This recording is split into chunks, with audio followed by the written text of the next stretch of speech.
Nobody wants to sit up here. It's all empty. Elk Grove and Auburn. I know. Yeah, exactly. My name is already here. I had no choice. It's like I'm the bad student. The teacher puts me in It's like everyone front. wants to sit in the back of the classroom. So, all right. Well, welcome to the June 15th meeting of SACOG Board of Directors. I am filling in today for our leader as Patrick recovers from his eye surgery still. So hopefully he'll be with us tomorrow at the Blueprint, but I will do my best to fill in for him today. So with that, will everybody please rise and join me in the Pledge of Allegiance. And Director Baines, will you lead us in the pledge today? Salute, pledge. I pledge allegiance to the flag of the United States of America and to the republic for which it stands, one nation, under God, indivisible, with liberty and justice for all.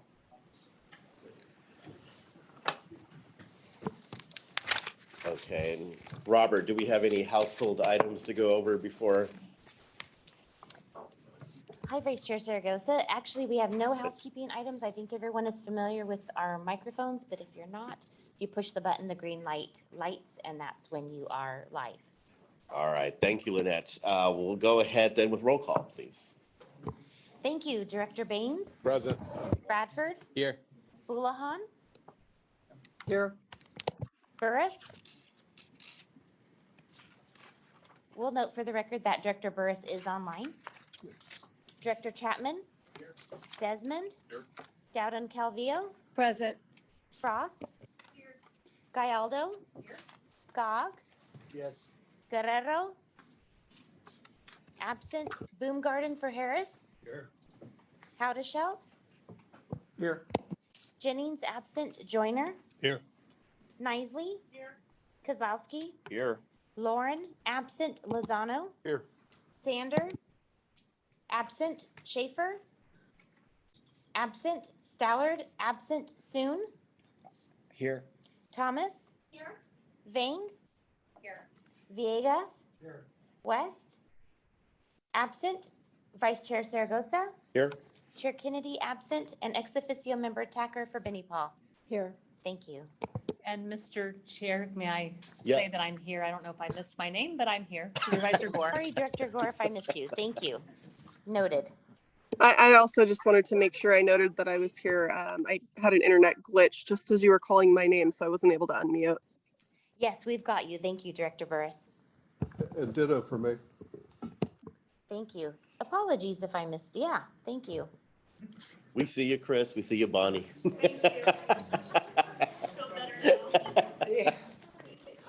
That's okay. There's a lot of names. All right. Thank you, Lynette. All right. So we're going to move on to public communications. This is a time for anyone who wishes to address the board on an item that does not appear on the agenda. Do we have any public comments this morning? There is no public comment. All right. Then we will now move on to the consent calendar then. These items are intended to be approved in one motion. However, anyone can remove an item for a separate discussion. Does any director wish to remove an item from the consent calendar? Through the chair. Move to approve the consent calendar. Dowden Calvillo, second. All right, we have a first by Baines and a second by Dowden Calvillo. Roll call, please. Thank you, Director Baines. Aye.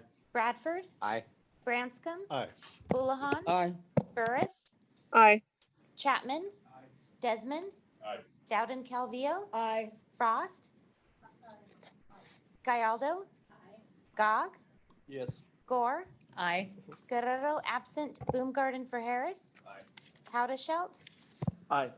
Jennings absent. Joyner. Aye. Nisley. Yes. Kozlowski. Yes. Lauren absent. Lozano. Aye. Sander absent. Schaefer absent. Stallard absent. Soon. Aye. Thomas. Aye.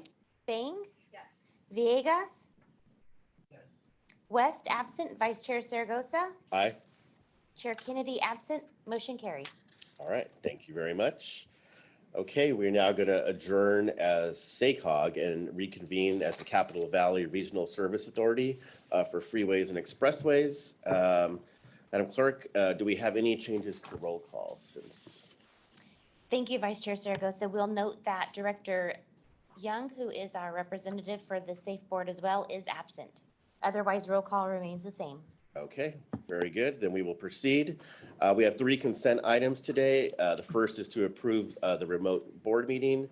The second is to approve the minutes of the May 18th, 2023 board meeting. And 3, to approve in the final Capital Valley Regional Service Authority for Freeways and Expressways fiscal year 2023-2024 budget.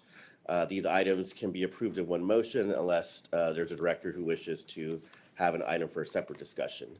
Do we have any directors who wish to take out an item? All right, seeing none, is there a motion to approve? So moved by Baines. All right, thank you. Thomas, second. Thank you, Director Thomas. We have a first and a second. Lynette, can we have roll call, please? We do, and also just for the record, there's no public comment. Thank you. Thank you. Director Baines, Aye. Branscombe, Aye.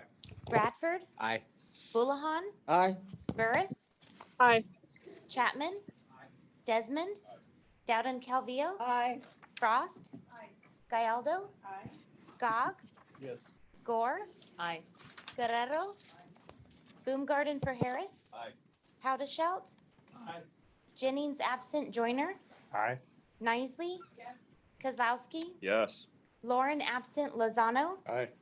Sander, absent, Schaefer, absent, Stallard, absent, Soon, Aye. Thomas, Aye. Vang, Villegas, West absent, Vice Chair Saragosa, Aye. and Chair Kennedy is absent. Motion carries. All right, thank you, Lynette.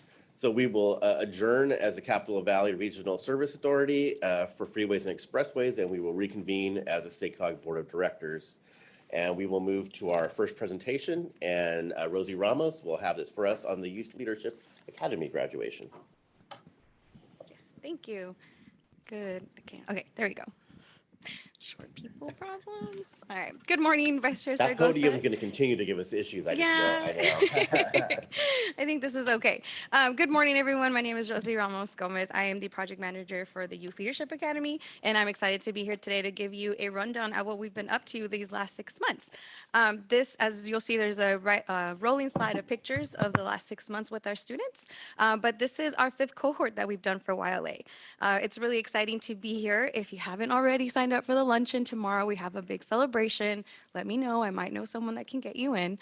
But yeah, so this year we welcomed 40 new students into the program. We had 5 from El Dorado County, 5 from Placer, 18 from Sacramento, 5 from Yolo, 5 from Yuba. That means we're coming for Sutter County this coming year. We're going to get some students from there. We also welcome 6 peer coordinators. And peer coordinators are students that have done the program previously and come back to help run the program. So they have meetings with the coordinators, they facilitate sessions, they help us plan and improve the program. And from there, we had 1 from El Dorado, 3 from Sacramento, and 2 from Yolo. As you'll see in the pictures, we had a lot of adventures. This is the first year we got to do in-person activities again, which was really exciting.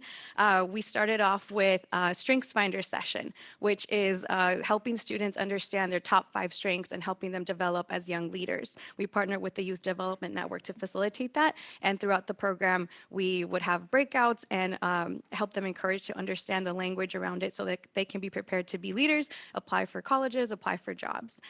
We discussed planning, transportation and land use planning. What do we do as an organization with regional planning here at SACOG? How do we partner with our local government, state and federal? We had a blueprint workshop, much like the one you'll have tomorrow, where we dove in and started to take pieces of the blueprint and understand how land use and housing and transportation and transit all come together to impact our lives. We had a new guest speaker this year from the Housing and Community Development Department at the state. They are also a new funder this year, so many thanks to them, where we talked about the different programs that they have and how students can plug in and promote housing in their communities.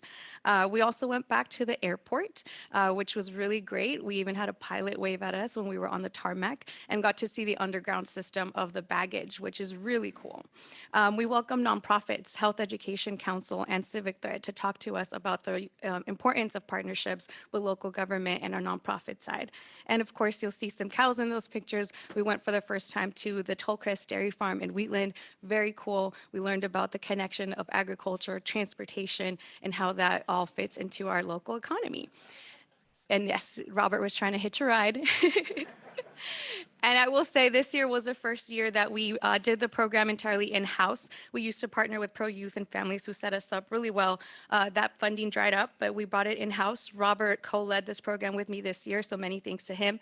Many thanks to the communications department and the directors that joined us for the different sessions this year. So we had a great year. I think the pictures show how much fun we had. We're excited to start thinking about next year. We will do recruitment in the fall, so please help us spread the word. We'll come back in August and September to give you all the materials so they can do outreach for students in your communities. Like I said, we really want to get some Sutter students this next year. But yeah, we're super excited. It's a great program, and we hope to be here next year sharing the 6th year. And again, if you haven't signed up for luncheon tomorrow, we still have some space for you to join us. Thank you. And I'll take any questions if you have. Yes, thank you, Rosie. Any questions or comments from directors? Mr. Chair, just a really quick question. If you have youth in your jurisdiction that might be interested, do they just go online to fill out an application, and when is that process? Yes, so the recruitment will open up and the application will open up in the fall time. So usually we kick it off with the September workshop, and then we'll go through the end of October, and then we'll do selections, interviews if needed in November so that the cohort can begin in January. Okay, so it begins in January, but they can start looking at the website in the fall then? Yes. Okay, great. Thank you very much. You're Thank you. welcome. Rosie, how big are the cohorts? About 40 every year. We accept 40. Naturally, there's a couple students that are going to fall off, and so we usually end up having about 25 to 30 that are pretty committed and show up for all the sessions. Great. All right, any other comments or questions? Chair Saragosa, Yes. can I just say, if you haven't attended one of these workshops, I cannot recommend it enough. Supervisor Bradford, I know many of you have attended over the years. We have Supervisor Bradford and Supervisor Kennedy, right? I'm like, yes, we did, right? Yes, good. No, I went to that workshop, and I've also presented many times, and you get in front of these high school students in this very room here, right? And you're thinking, boy, is this going to sound technical? We're talking about planning for the next 25 years, and you run through what we do, and suddenly every hand in the room shoots up. And you probably have this experience in your jurisdictions, and they ask really hard questions, really tough questions. And it's not lost on me doing this that these students are going to be grown-ups. They're going to be in their 40s by the end of our long-range plan. So we're in many ways planning for their future. I thought I would throw the age finger in there. But they really, I will tell you, in the past too, we've had a lot of board members kind of get together with coffee with students from their areas, right? In some ways kind of mentor them or just ask them questions. So we kind of demystify what public service looks like. I can't say enough about the program, and I also just can't say enough about the staff who runs it. So Rosie deserves a huge, tremendous round of applause.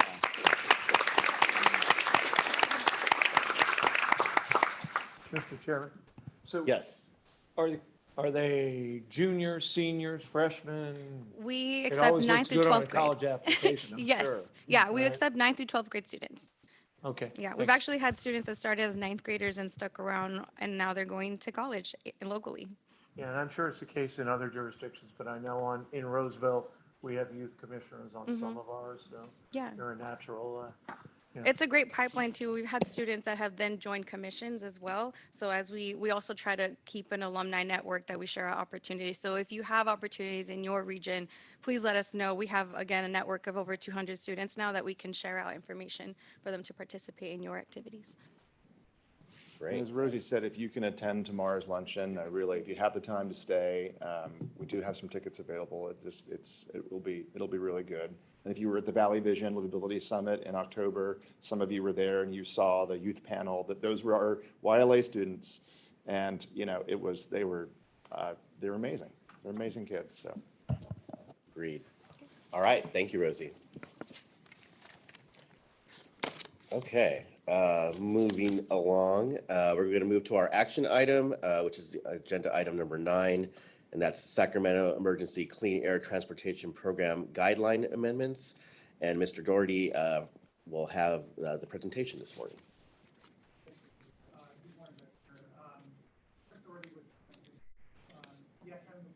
We can't hear you. Green light. Sorry about that. The item before you, again, as you said, is the amendments to the CCAT program, which we as an agency are a funder of, but is administered through the Sacramento Air District. So for discussion on these amendments, I'm going to hand the presentation over to Rafe Porter. Is that better? Yeah. Okay. To discuss Eat the microphone. To discuss the amendment. So Rafe Porter from the Air District will be speaking on this. Thank you. Thank you for being here this morning. Thanks for having me. Thanks. Good morning, board. Rafe Porter with the Sacramento Air District.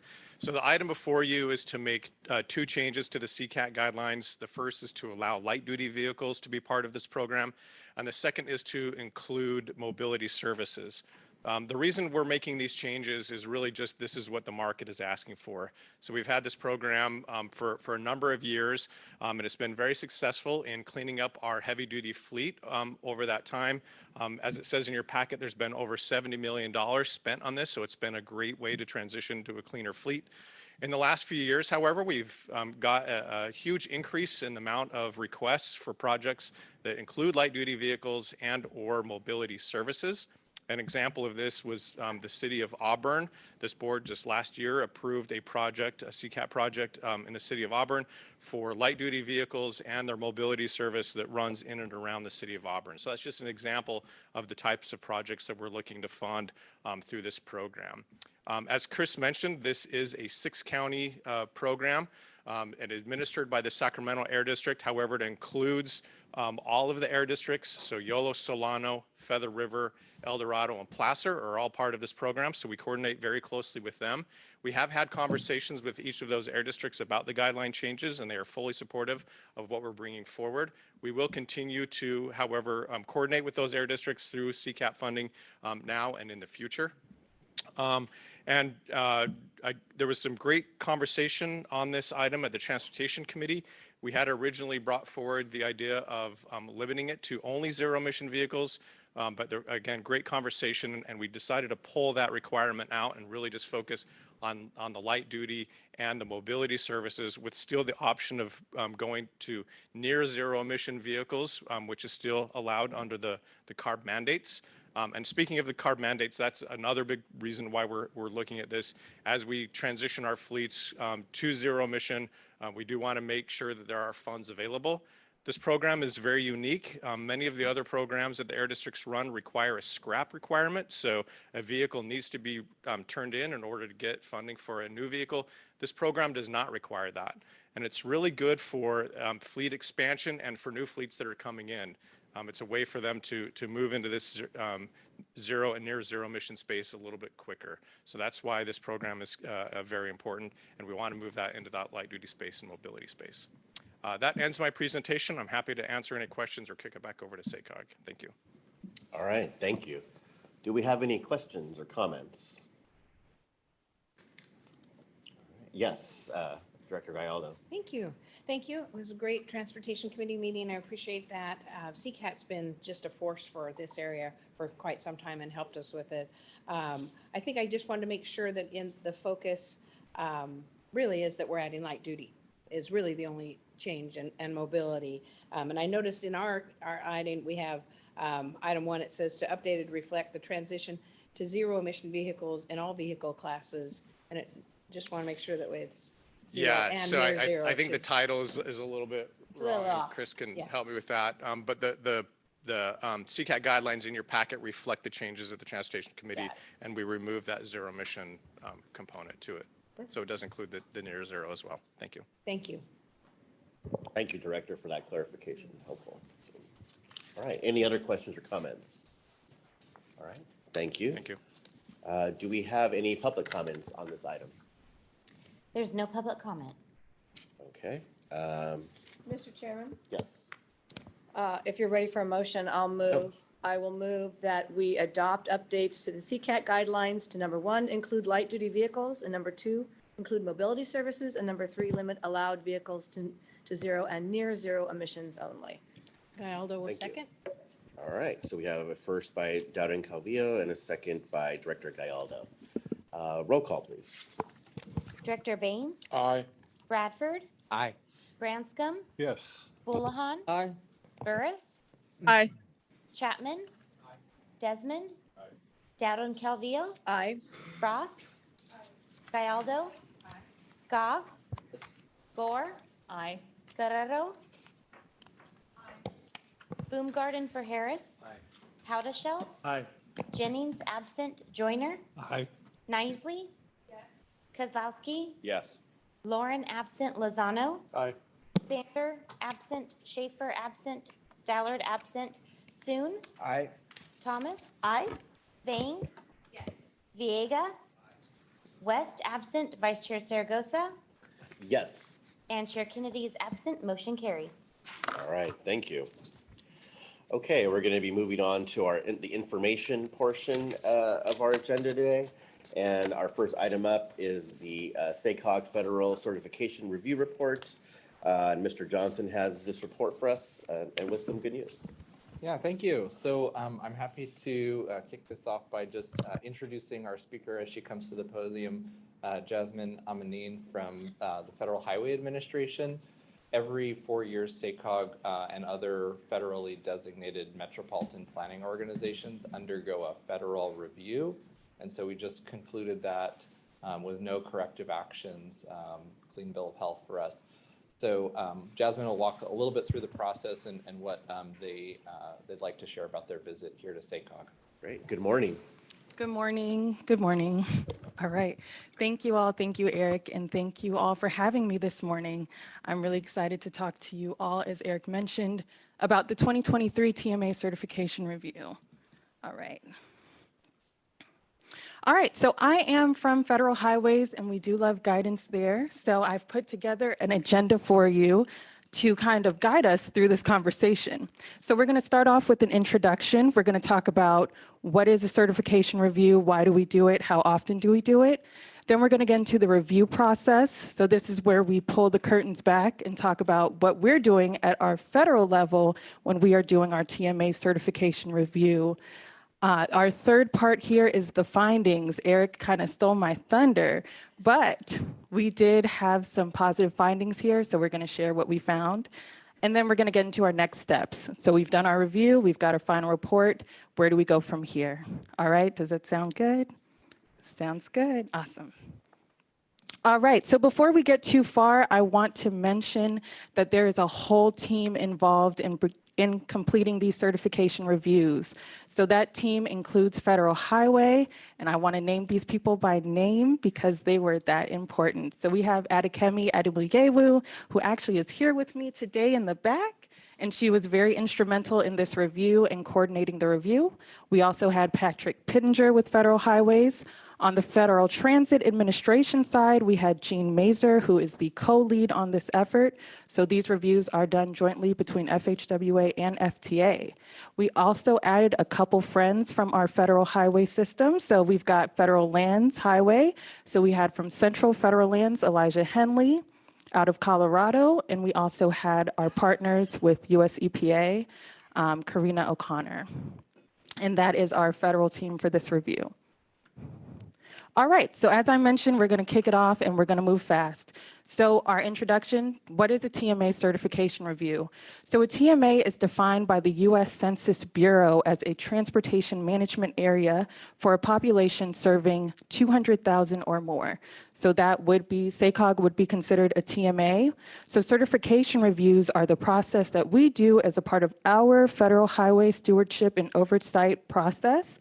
So we do a review of the transportation planning process. So if you want to know what the transportation planning process is, that is the work that you all do every time you meet, every time you're here. So we are here getting a window into what you all do. So why do we do them? We are required according to 23 USC 134 and 49 USC 5303. It is a federal requirement that we complete these certification reviews. How often do we do them? So these reviews happen once every 4 years. So the last review was in 2019. The next review will be in 2027. And who is involved? So this is a comprehensive process involving all of your partner agencies. So Caltrans is a huge role in this. SACOG, your staff here, your public transit operators, as well as members of the public. All righty, how are we doing? Good, following me? Okay, all right. So our review process, we're gonna limit it to a 3-step process, kind of high level. So we have a desk audit first, a site visit second, and then we issue a final report. So our desk audit is our opportunity to look at the products that the MPO produces. We are pulling data from your long-range transportation plans, your F-tips. We want to know what performance measures you're using. Are you going with the state targets? Are you setting your own? So this is our opportunity to do all that background work. The second part of our review process is a site visit. So that is when we have the opportunity to have some face-to-face with your staff here. We come in person, and this year we also had the opportunity to join virtually. So we have a couple of our team members from out of state, so they were able to also participate in our site visit. And this is where we ask a lot of our hard-hitting questions, things that we found in the desk audit. We hear about a lot of the great work that you all are doing here in SACOG. We also include a public input session with this, so we get to hear from members of the public that want to talk to us about how they are engaging with the process here. Lastly, we synthesize all that we've learned from the desk audit and the site visit into a final report. All right. Okay, so this slide, while not so effective, it's just to show that we do this over a multi-month period. This is not something that we do in a couple weeks. We start planning for these certification reviews months in advance. So it's a lot of work behind the scenes. We go through a lot of levels of review as far as our executive team. So it's a multi-month process. All right, so to the exciting part, our findings. As Eric mentioned, we did find that SACOG meets without any corrective actions. It meets the intent of the law for TMAs. All righty, so great job to you all. Round of applause. Pat yourselves on the back. Yay! All right, so now in true Federal Highways fashion, we do have some recommendations, some things that we think we can improve on, and as well as some things that we think you all are doing an excellent job at. So I'm going to hit these pretty quickly. So our first recommendation is, as we're doing our long-range planning and our F-tip planning, we want to ensure that the revenue sources that we are using are reasonably expected to be available. So this is one recommendation that we have, and we think, your team here does a great job, and we think we can improve that. In addition to this recommendation, there is a part 2, which talks about when we are updating our long-range plans and our planning documents that we are using the most recently available data. Alrighty, sounds good? Silence is good. So our second one, we've got another recommendation to review and update the transit operator MOUs. So we know there have been some changes in the region regarding transit, so we just want to make sure we're keeping up with our agreements and updating those documents as they're needed. Our last recommendation is on the interagency consultation process. So this is the process that is required for non-attainment areas for air quality. Right now, we think that the process that SACOG has is a good process.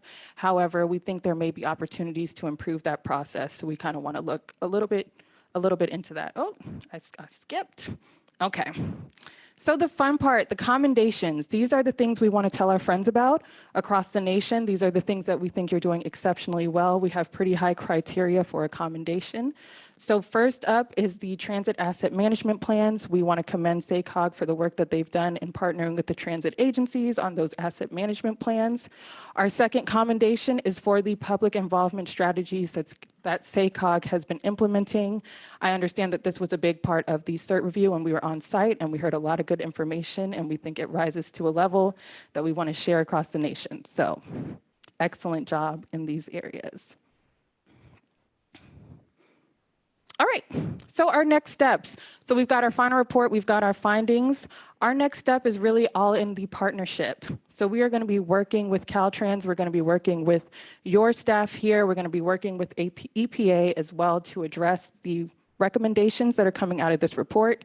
We do track those in our federal system, so we do track all of these recommendations, and we try to meet kind of quarterly to talk about what we've done to address them.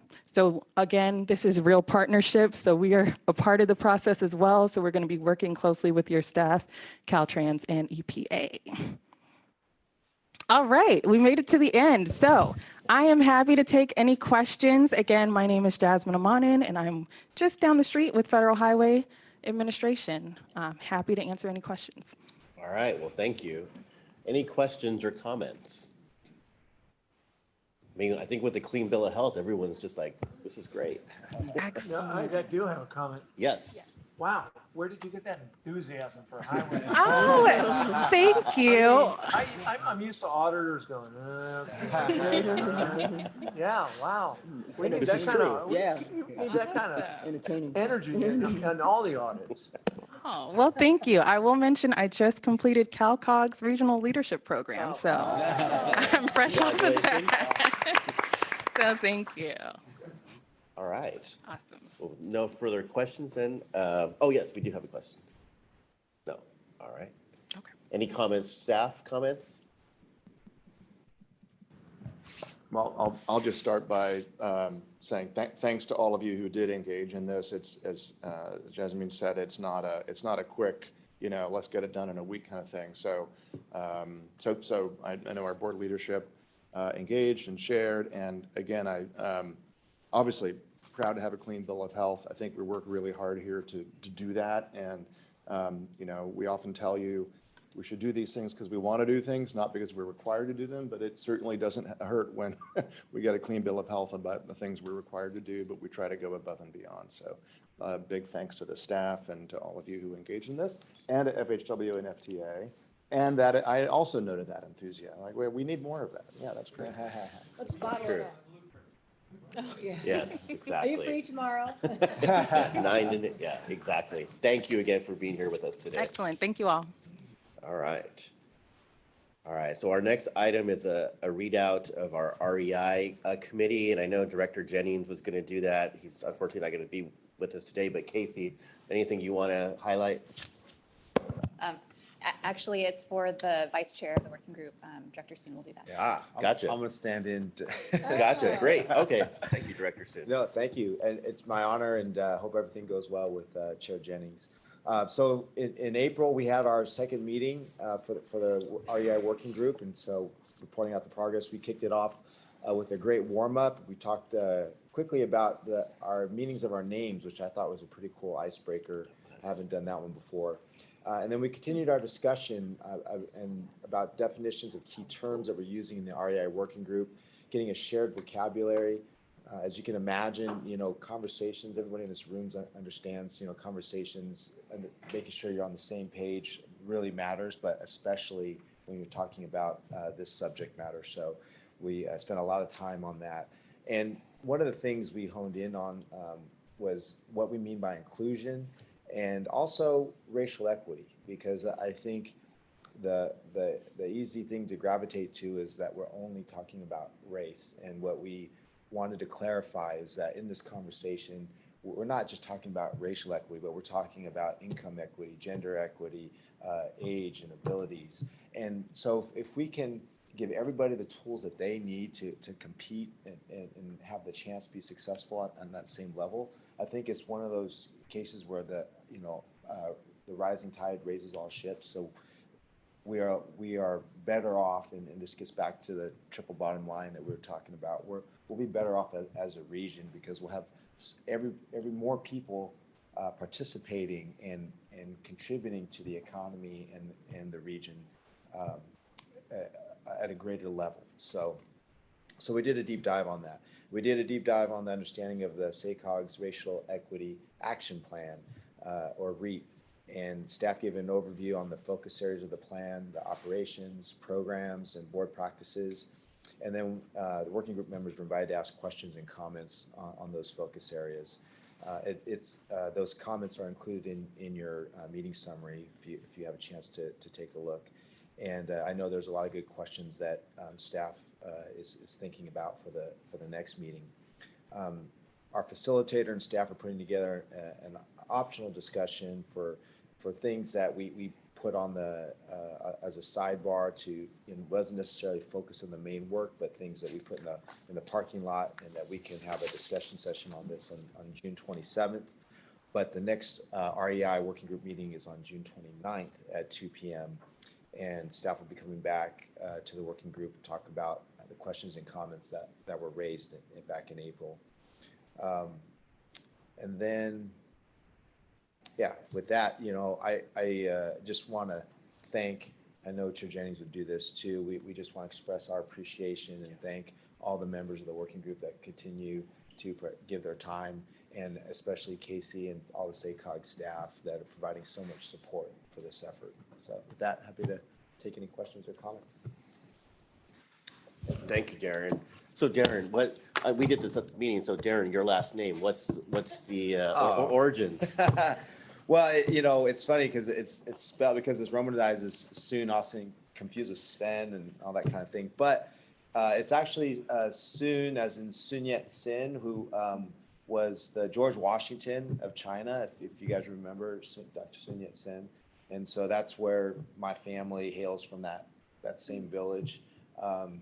Growing up, I remember my great grandmother, who was the first one to immigrate here. She always was like telling me in Chinese that, you need to be proud of your last name. And I had no idea what that meant until I, got older. And then when we did go back to China, when you go back to that village, there's this huge statue, tribute to him. It's like when we go see Lincoln, or right, and Jefferson and that kind of stuff in Washington, D.C. So anyway, it was a education for me growing up. No, it was. Thank you for that. Yeah, no, absolutely. I thought it was really cool how we did that icebreaker, and just get to know everyone a little bit better, and just get to know your colleagues a little bit more. So that was very cool. Yeah. And any questions or comments from Just, directors? I see we need to pay you proper reverence now. So thank you for that. There's a lot of Washingtons in the country too. It's like, I don't. A quick question. Yes. Where in China is that village? Well, it's called Zhongshan. It's a county in the southern part Okay. of the southeast. I'm not good geography in China, but it's in the southern part of China. I've been in that part. Thanks. Yeah, sure. Thank you. All right, Casey, anything else you wanted to add? Nope. All right. Well, thank you, everybody. I will then move on to our mega region working group summary readout, and Director Gore has this for us. All right. Well, good morning, everyone. Nice to be here. I feel like we've talked about the mega region, but maybe I just keep preparing for every meeting since April 19th and haven't had an opportunity. So we did have, as you may know, an advocacy day with our mega region partners, which was the San Joaquin COG and the MTC, the Bay Area COG. And it was on April 19th. We went to promote our mega region projects. We met with the California State Transportation Agency, the Governor's Office of Planning and Research, the Strategic Growth Council, California Transportation Commission, and the Assembly and Senate Transportation Committees. And I have to say, I was really pleased that we actually took some time to do some lobbying at the state capitol. It was the first time actually in a couple of years we were able to meet in person.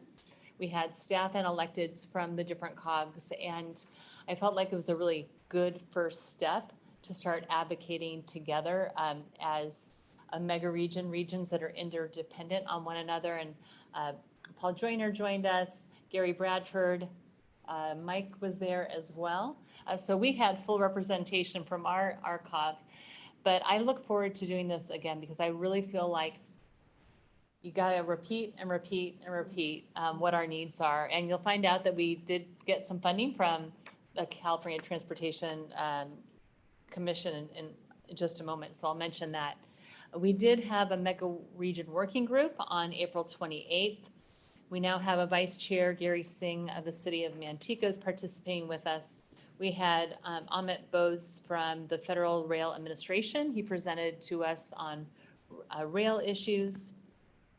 We had an action item of amending the Valley Rail expansion project for a broader scope to include a broader area.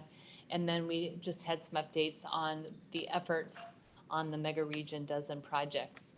But we did learn, as I alluded to, that the Sacramento region is being recommended for nearly $125 million transportation funding by the CTC, which is terrific. Two of those projects being recommended are the I-5 Managed Lanes project and the Capital Corridor project. So that's really good news. And I really appreciate the fact that I think it was Director Frericks who really got the mega region up and going again. And I do think that we will have more opportunity to get additional funding as we partner with our Bay Area and San Joaquin friends, because we are not big enough ourselves and we need the support of one another. Thank you, Bonnie. Any questions or comments?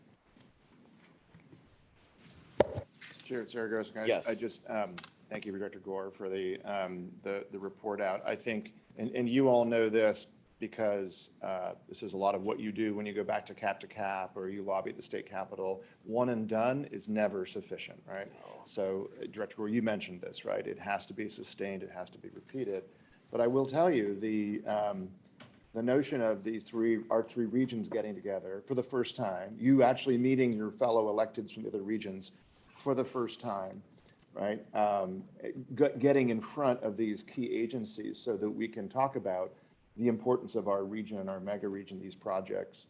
And the one thing among many that warmed my heart was to hear some of you advocate for each other's projects. Director Kolowski, Director Joyner, I know you were talking up other projects in different counties, which I just think is great. And so again, it's a recommendation. The CTC meets at the end of June, but 125 million of just north of 300. The math on that is a lot more than what our typical population share would be. And I'm not saying it was because you did those lobby days, but it certainly does not hurt, and it will be even more helpful in the future. So thanks for all your time that you're spending on this. Yeah, thank you, Bonnie, for stepping up and working on this issue. This is hugely important to us, and you're right. We need to have those partnerships in order to really, hopefully, bring back what we need to for our region. So, thank you.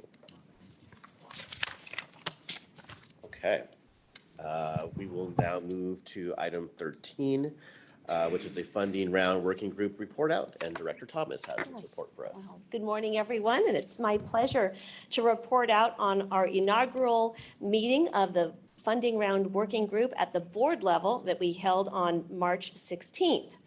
And so to a lot of you, this is still a kind of a new item. So Christina from our staff did a wonderful job giving just a deep background on the history of this item. We went over why Caltrans is under the corrective action, that the Federal Highway Administration found that the state of California was not properly administrating the Surface Transportation Block Grant Program and the Air Quality Congestive Mitigation Funds. If you remember, it was being allocated by population and not through a competitive process. And so the corrective action necessitates a new process, which is why these funding round working groups have been established. So because of the corrective action, Caltrans is going through a 2-year review to make sure this is corrected. So what does that mean to us? That means that can no longer allocate on the basis of population. It means that the El Dorado County Transportation Commission and Placer County Transportation Commission can't program our own projects outside of the MPO, which is SACOG. Must be competitive based on performance measures. And we need to make sure that we are compliant so that our respective jurisdictions don't lose funding.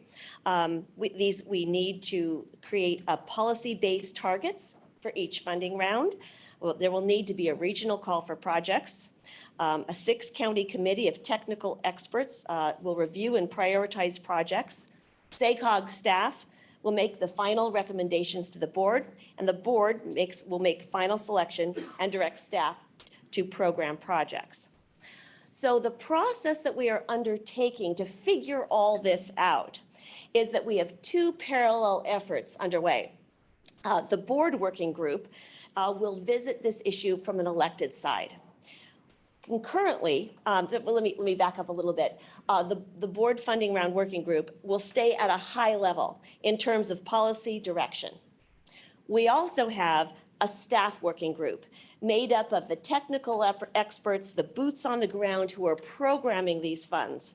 And their task will be to delve into the mechanics. That's really going to be the group that is going to figure out what needs to be done while the board looks at it from a policy level. And Christina and Chris from our staff are coordinating this effort. And I have to say, you both have done just an amazing job so far, keeping us on task and moving this forward, because it's quite a complicated process. We also acknowledge that this is a sensitive topic, and that's really important for us all to be keenly aware of. There is concern, of course, from all of our member jurisdictions, moving from a 4-county process to perhaps a 6-county process. Our work will be transparent every step of the way. We will have 3 meetings this year and 3 meetings next year. And this year, we'll be focusing on the background, the guardrails, the fundamentals, and how this aligns with the blueprint and the EEE bottom line. And next year, we'll really get into the nuts and bolts of how we want this structured. From my own personal standpoint as the chair of the board working group, I can see perhaps the need for the staff working group to maybe meet more often than that. Probably 3 times a year is probably okay for the board level, but for those that are really working on the nuts and bolts, figuring this out, mechanics, that perhaps that group might want to consider meeting more often, because you lose a lot of ground just meeting 3 times a year. So just some food for thought. As far as the board working group, our next meeting will be in September and December, and we will start focusing on the concept of prioritization, what that looks like, and those will be meaty discussions. I encourage all of you to read the meeting summary from March 16th. Our staff did an amazing job summarizing our very rich discussion, and I thank every member of the working group that was really open and honest about the sensitive issues that we all need to talk about. We need to be able to really delve into these issues and have those conversations. And we were off to a great start. And so you'll understand what some of the concerns were. The discussion focused on concern about population metrics. All of us want to make sure that our jurisdiction is, has the funding that we all need to move projects forward.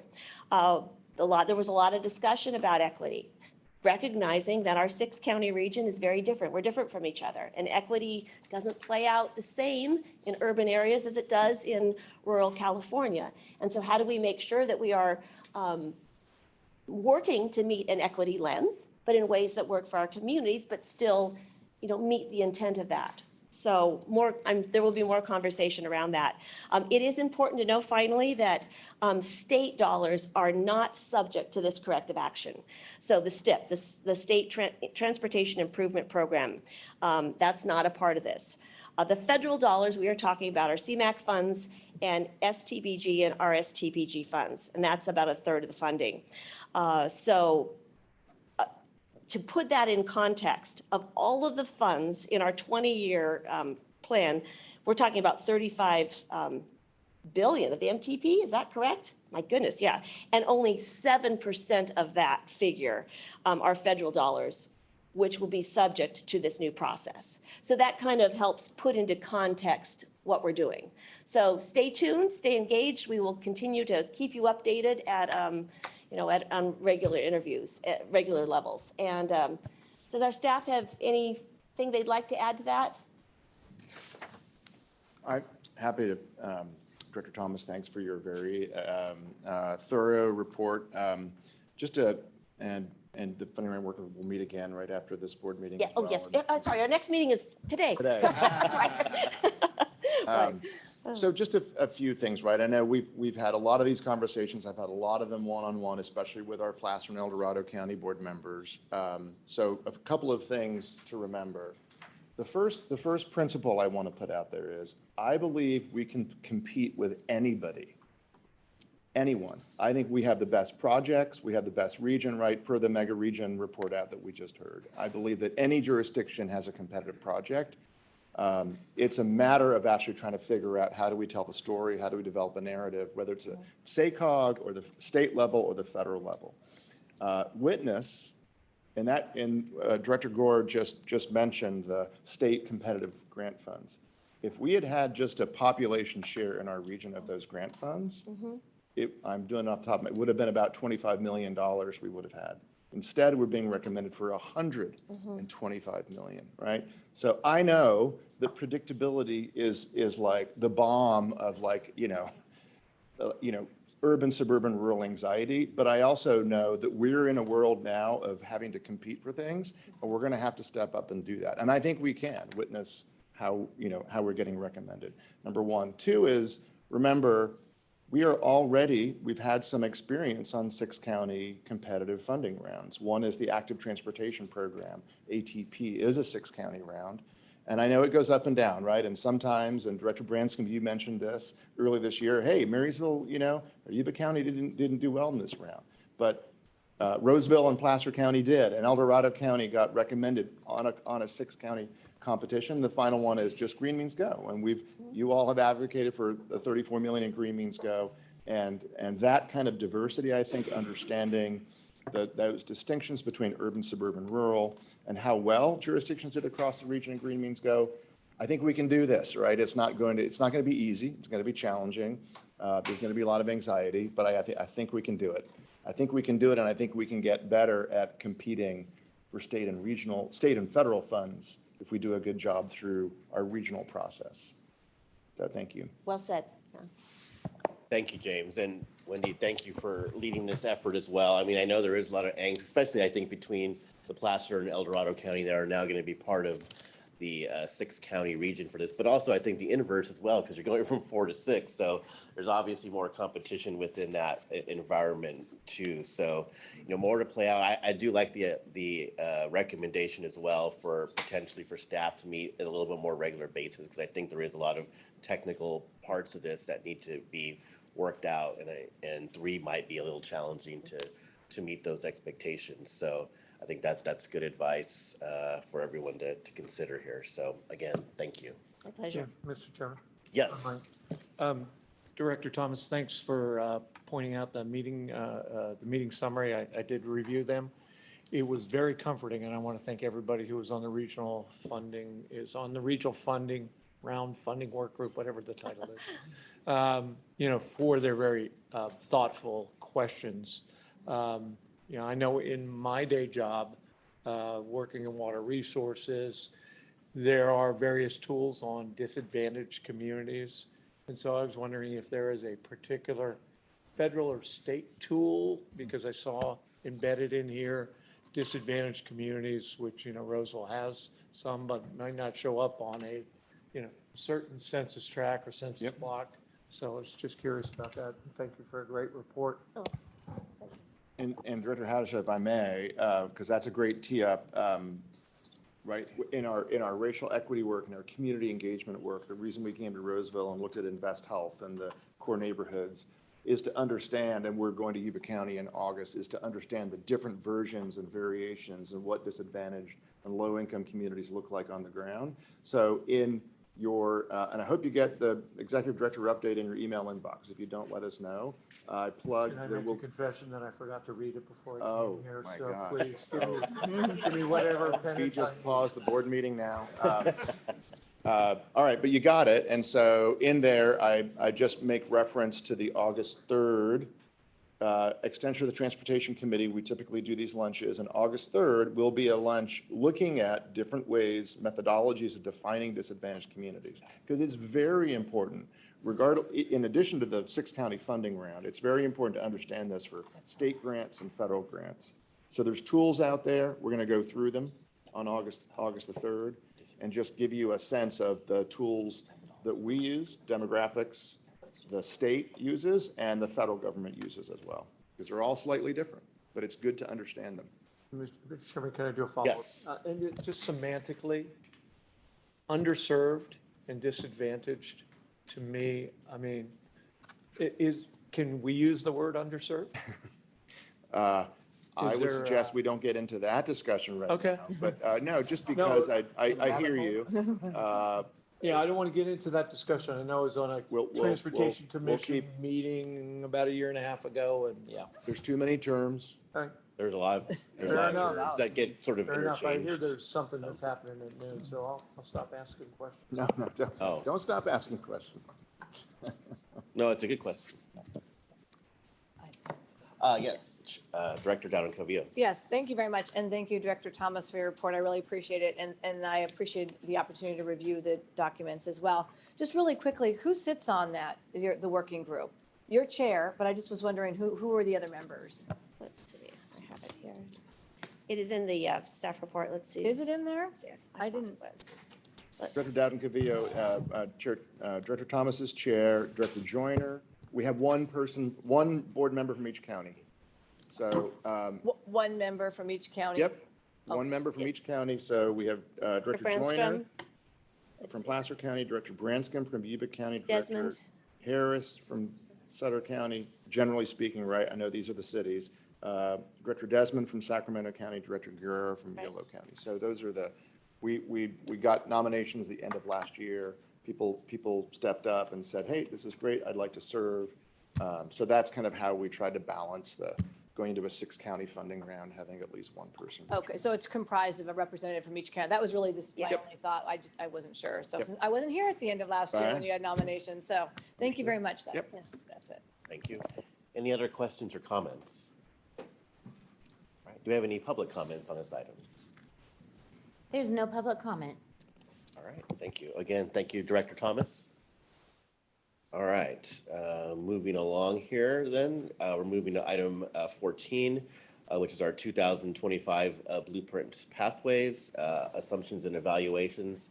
And Mr. Holston has this report for us. And on this one, I just want to encourage folks, because it's we have a lot of information here. So if you have a question, just sort of interrupt Clint.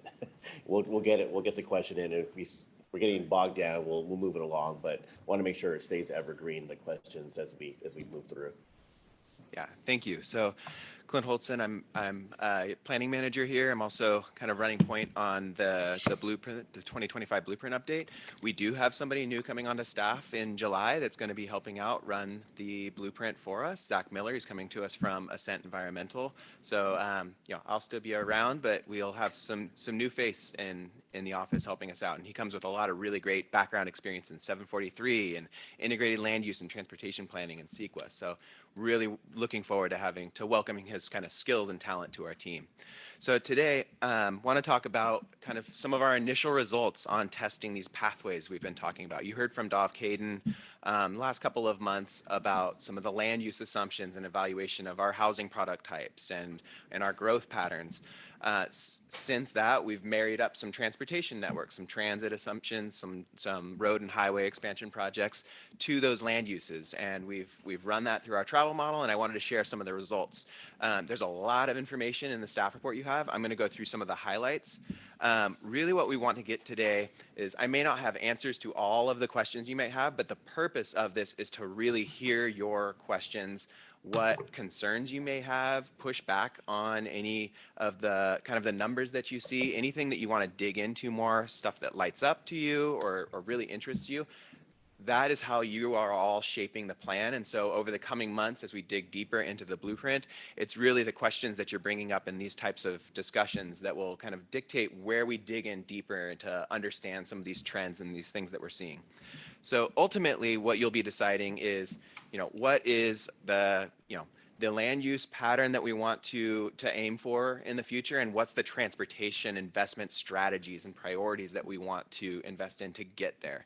And all of that is financially constrained. And that is the big challenge with this plan. We just don't have enough money to pay for everything. So we've really got to prioritize. So this plan is really about marrying up a set of land use assumptions, a transportation investment package, and then identifying policies and strategies and priorities to implement that vision. So just by way of a quick reminder on what our pathways are and what the land use assumptions are. So in the dark blue here, you see kind of our existing footprint. And that is, that's where all people live today. It's our suburbs, it's our downtown cores, it's our commercial corridors. That's generally where you see everybody today. And then in the lighter blue, those are our developing communities, stuff that may be building today, just started, is just starting the journey towards getting built out. Some of those are areas that are planned, but they're not yet building. They may not even yet be approved.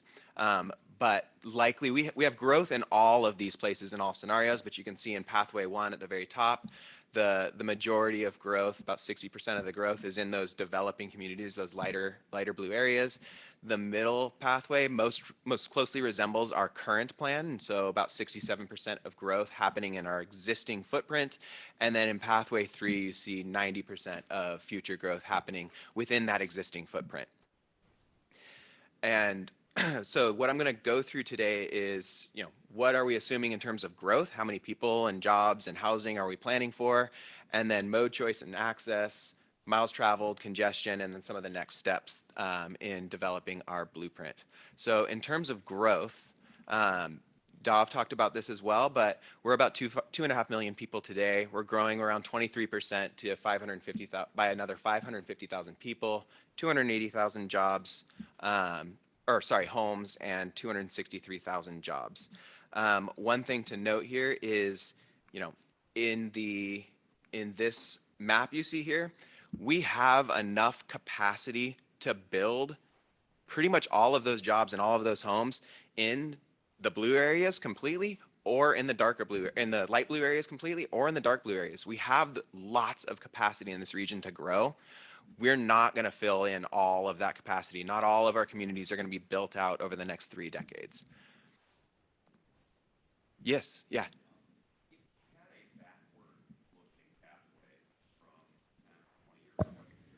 Thank you. My apologies. If you had a backward-looking pathway going back, 10 or 20 years and creating the same graphic, which of those were we on up until now?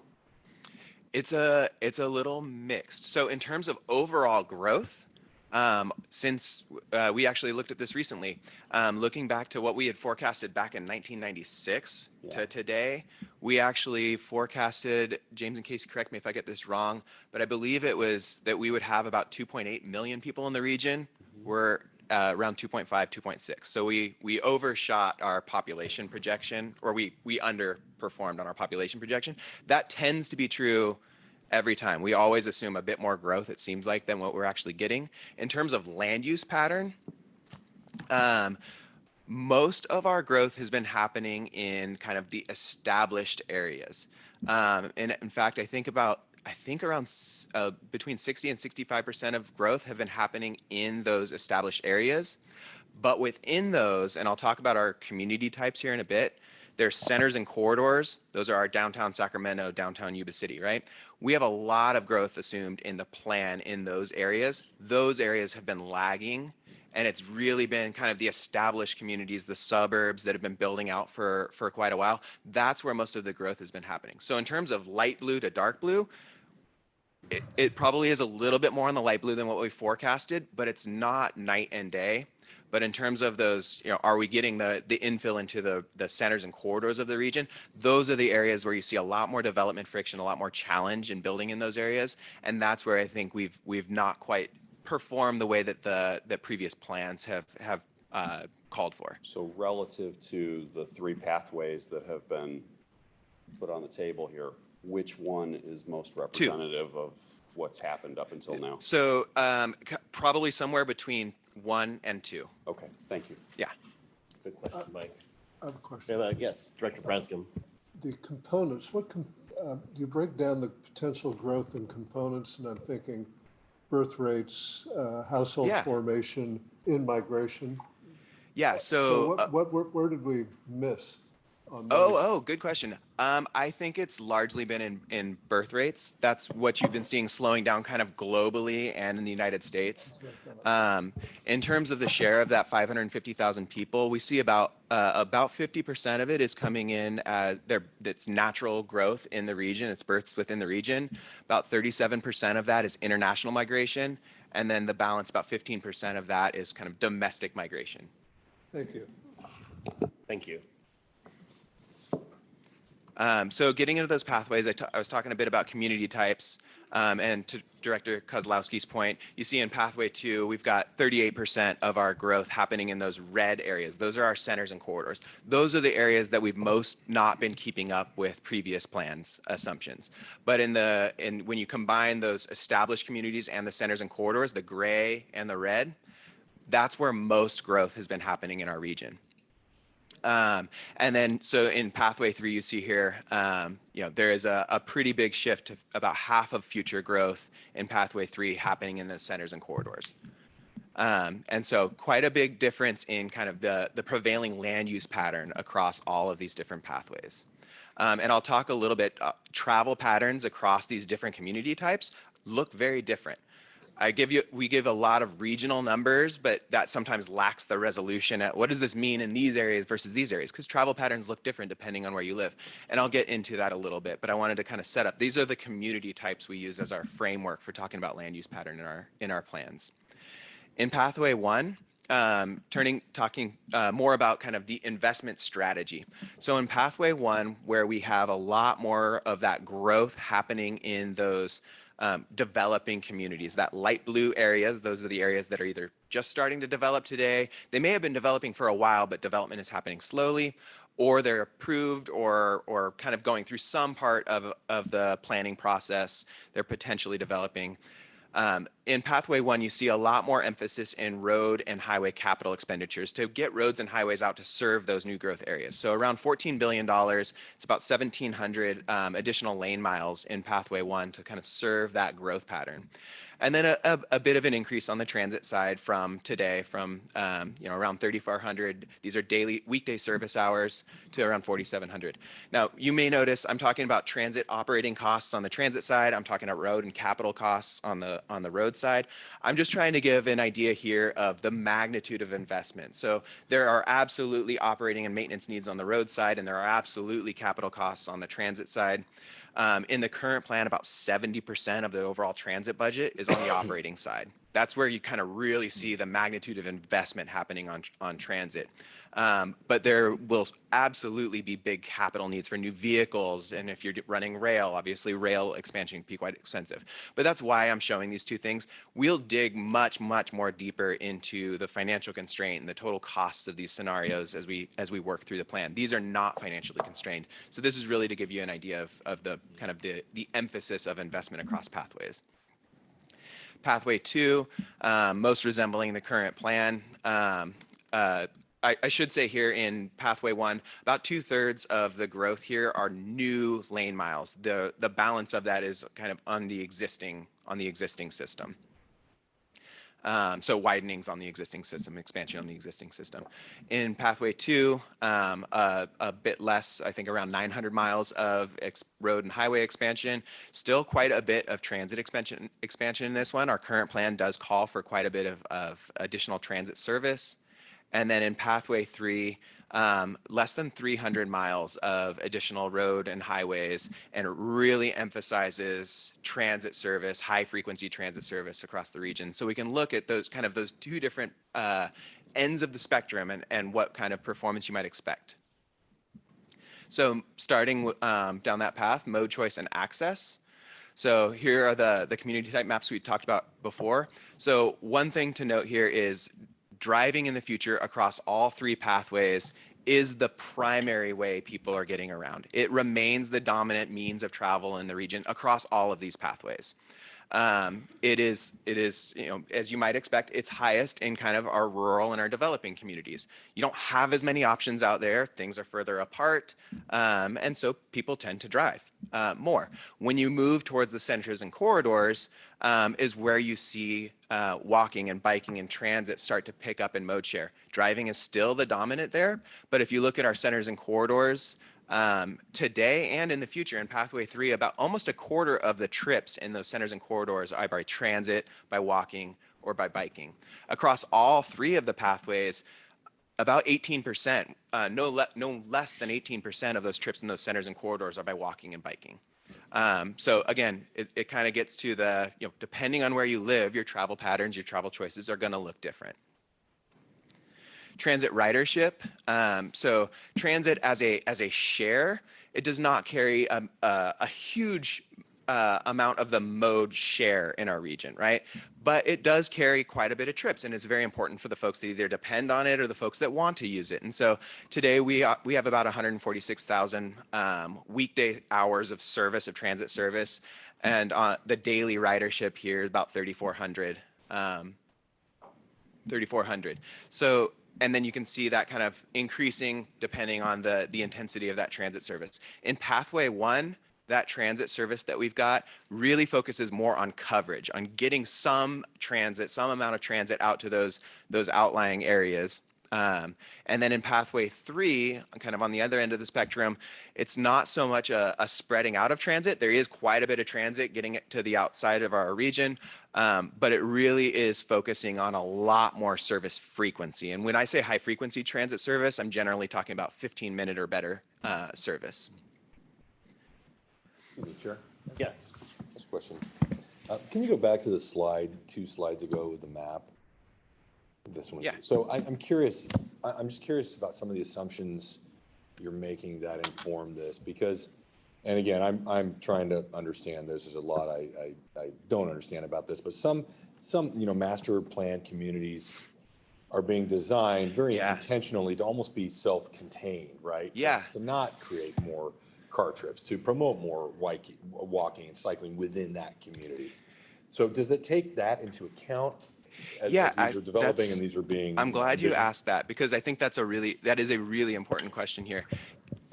Yes, that is absolutely true. The challenge that we have here. So yes, that does take into account kind of what all of the growth that we have there. It is based on the plans, the specific plans, the master plans.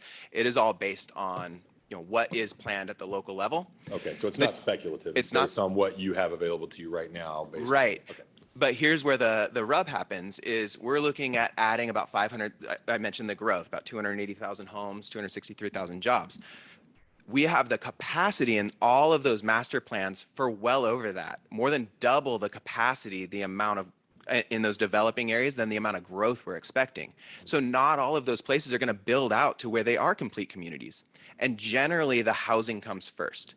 So when you're looking over the next 30 years, as we do in the blueprint, and you're kind of looking at where growth is going to happen, unless you're seeing that community build the housing and then the jobs and everything goes with it, there is a period of time, almost like growing pains, where the people living there early are still having to commute to get to places until they start seeing the other kind of either, population serving things pop up or the job centers pop up in those communities. And that is where this plan really starts to become a phasing plan. What can we expect to happen, and where are we going to kind of put our priorities and our infrastructure and our public investment to serve those new growth areas, knowing that if you just put a little bit everywhere, nobody hits that kind of complete community threshold over the period of our time. So there's really a big phasing strategy component of this whole plan. Okay, that's helpful. Do you want to go over the just quickly where the aggregate data comes from, and so that people have a better understanding of how the assumptions are even getting made to begin with? Just how that information on the not the growth side, but where we're pulling our just so people have a better sense of So the way that I don't have Dov here, and so forgive me if I don't fully get to this, and we can always follow up. We go out to all of your local planners, all your housing planners, your economic development, your community planners, and we build an inventory of all of the plans out there. You heard from Alex Steinberger a handful of months ago, where we also looked at kind of the existing footprint and what is the capacity within the existing footprint, within your general plans. And so we're basically building up where can growth go based on all of the sum of general plans, the sum of specific plans, and plan developments. And then we go through that and we look at who's building, where are they in the entitlement process. We talk with the local planners. What is how many permits are you generating every year? Where are those things happening? And that kind of forms the basis by which we start. And then we project forward, or we forecast forward based on, It could be trends. It could be where you see the most momentum. There could be, big financial hurdles, big infrastructure hurdles before that development is happening. And then also we are looking at performance, right? Where are we seeing the performance? And so that's where these pathways are really kind of performance-based pathways in a lot of ways. Looking at, okay, if we build in this pattern or we build in this pattern within that kind of inventory of plans that we have in the region and the growth that we have in the region, what are the patterns we might be able to create? So it's all coming kind of from that inventory that we build up in consultation with your planners. Great. Thank you, Clint. Same thing on the transportation side. We do a call for projects. All of the projects, we had over 2,000 projects nominated for the plan. That's coming from your city DOTs, your public works, Caltrans, transit operators. All of that comes in, and then we try to marry up the transportation investment to those land use patterns. Thank you. James, I just wanted to maybe go back to that map, Clint. And Director Desmond, we've had this conversation, so I appreciate the question. We have a lot of challenges, right, in front of us, but two that we're well aware of. The first is, how do we get more growth happening in the red and the gray, right? There's a lot of friction for infill development, all kinds, right? And that's partly what the Green Means Go program is about, is to try to actually fund the water sewer to make that infill easier. The other challenge we have is we're going to get new greenfield development. We're going to build new communities. How do we build those? How do we look at not requiring everybody to drive for every single trip? How do we actually tackle that? That is not easy. And I would say it is not as simple as having a shuttle that comes to the greenfield and then, it's good, it's not sufficient. Right. So I think both of these things kind of take quite a bit of change. That's why we took you out to Utah and Salt Lake City. If you came with us last year, look at the Daybreak community, right? There's some interesting new kind of master plan developments happening in the West where they're really trying to be car light from the get-go. And I think we need to ask that question here among the willing builders and developers. And so two, I think, pretty big challenges that are not as that simple, but important. Yes, Director Soon. Yeah, thanks, James. I'm just brainstorming as you were speaking, and I appreciate that challenge. And something that Clint was talking about earlier in the presentation about the data, about the recognition that everybody's still using their cars, even when they're in the city centric, right? There is some use of transit, so the reflection is we need more frequency on there. But then the rural areas, there's acknowledgement that it's going to be cars. And so I just conceptually, I'm brainstorming here out loud, is that if this board, were to come to an agreement or consensus of what central to this region is, then perhaps we can say, look, the expectation is in this central region, we want to start focusing more on transit. It doesn't mean all, because there's still going to be projects, right? So anecdotally, it's a 35% focusing on road expansions or new roads, and then the rest is more transit focused, right? And then if you move into more rural areas, we know those are going to be road projects. The reason why I say that is if we came to that kind of consensus, then there's an expectation that can be set from a land planning perspective going forward, and how things are going to develop, what projects are going to get priority. So that could be a conversation, this board could have, and I think that would get at that, the two challenges you were talking about, because right now we're all planning as things come in. We don't build housing, right? The developers come in, they want to do a project, but they're going to do what makes sense to them and what they think is needed.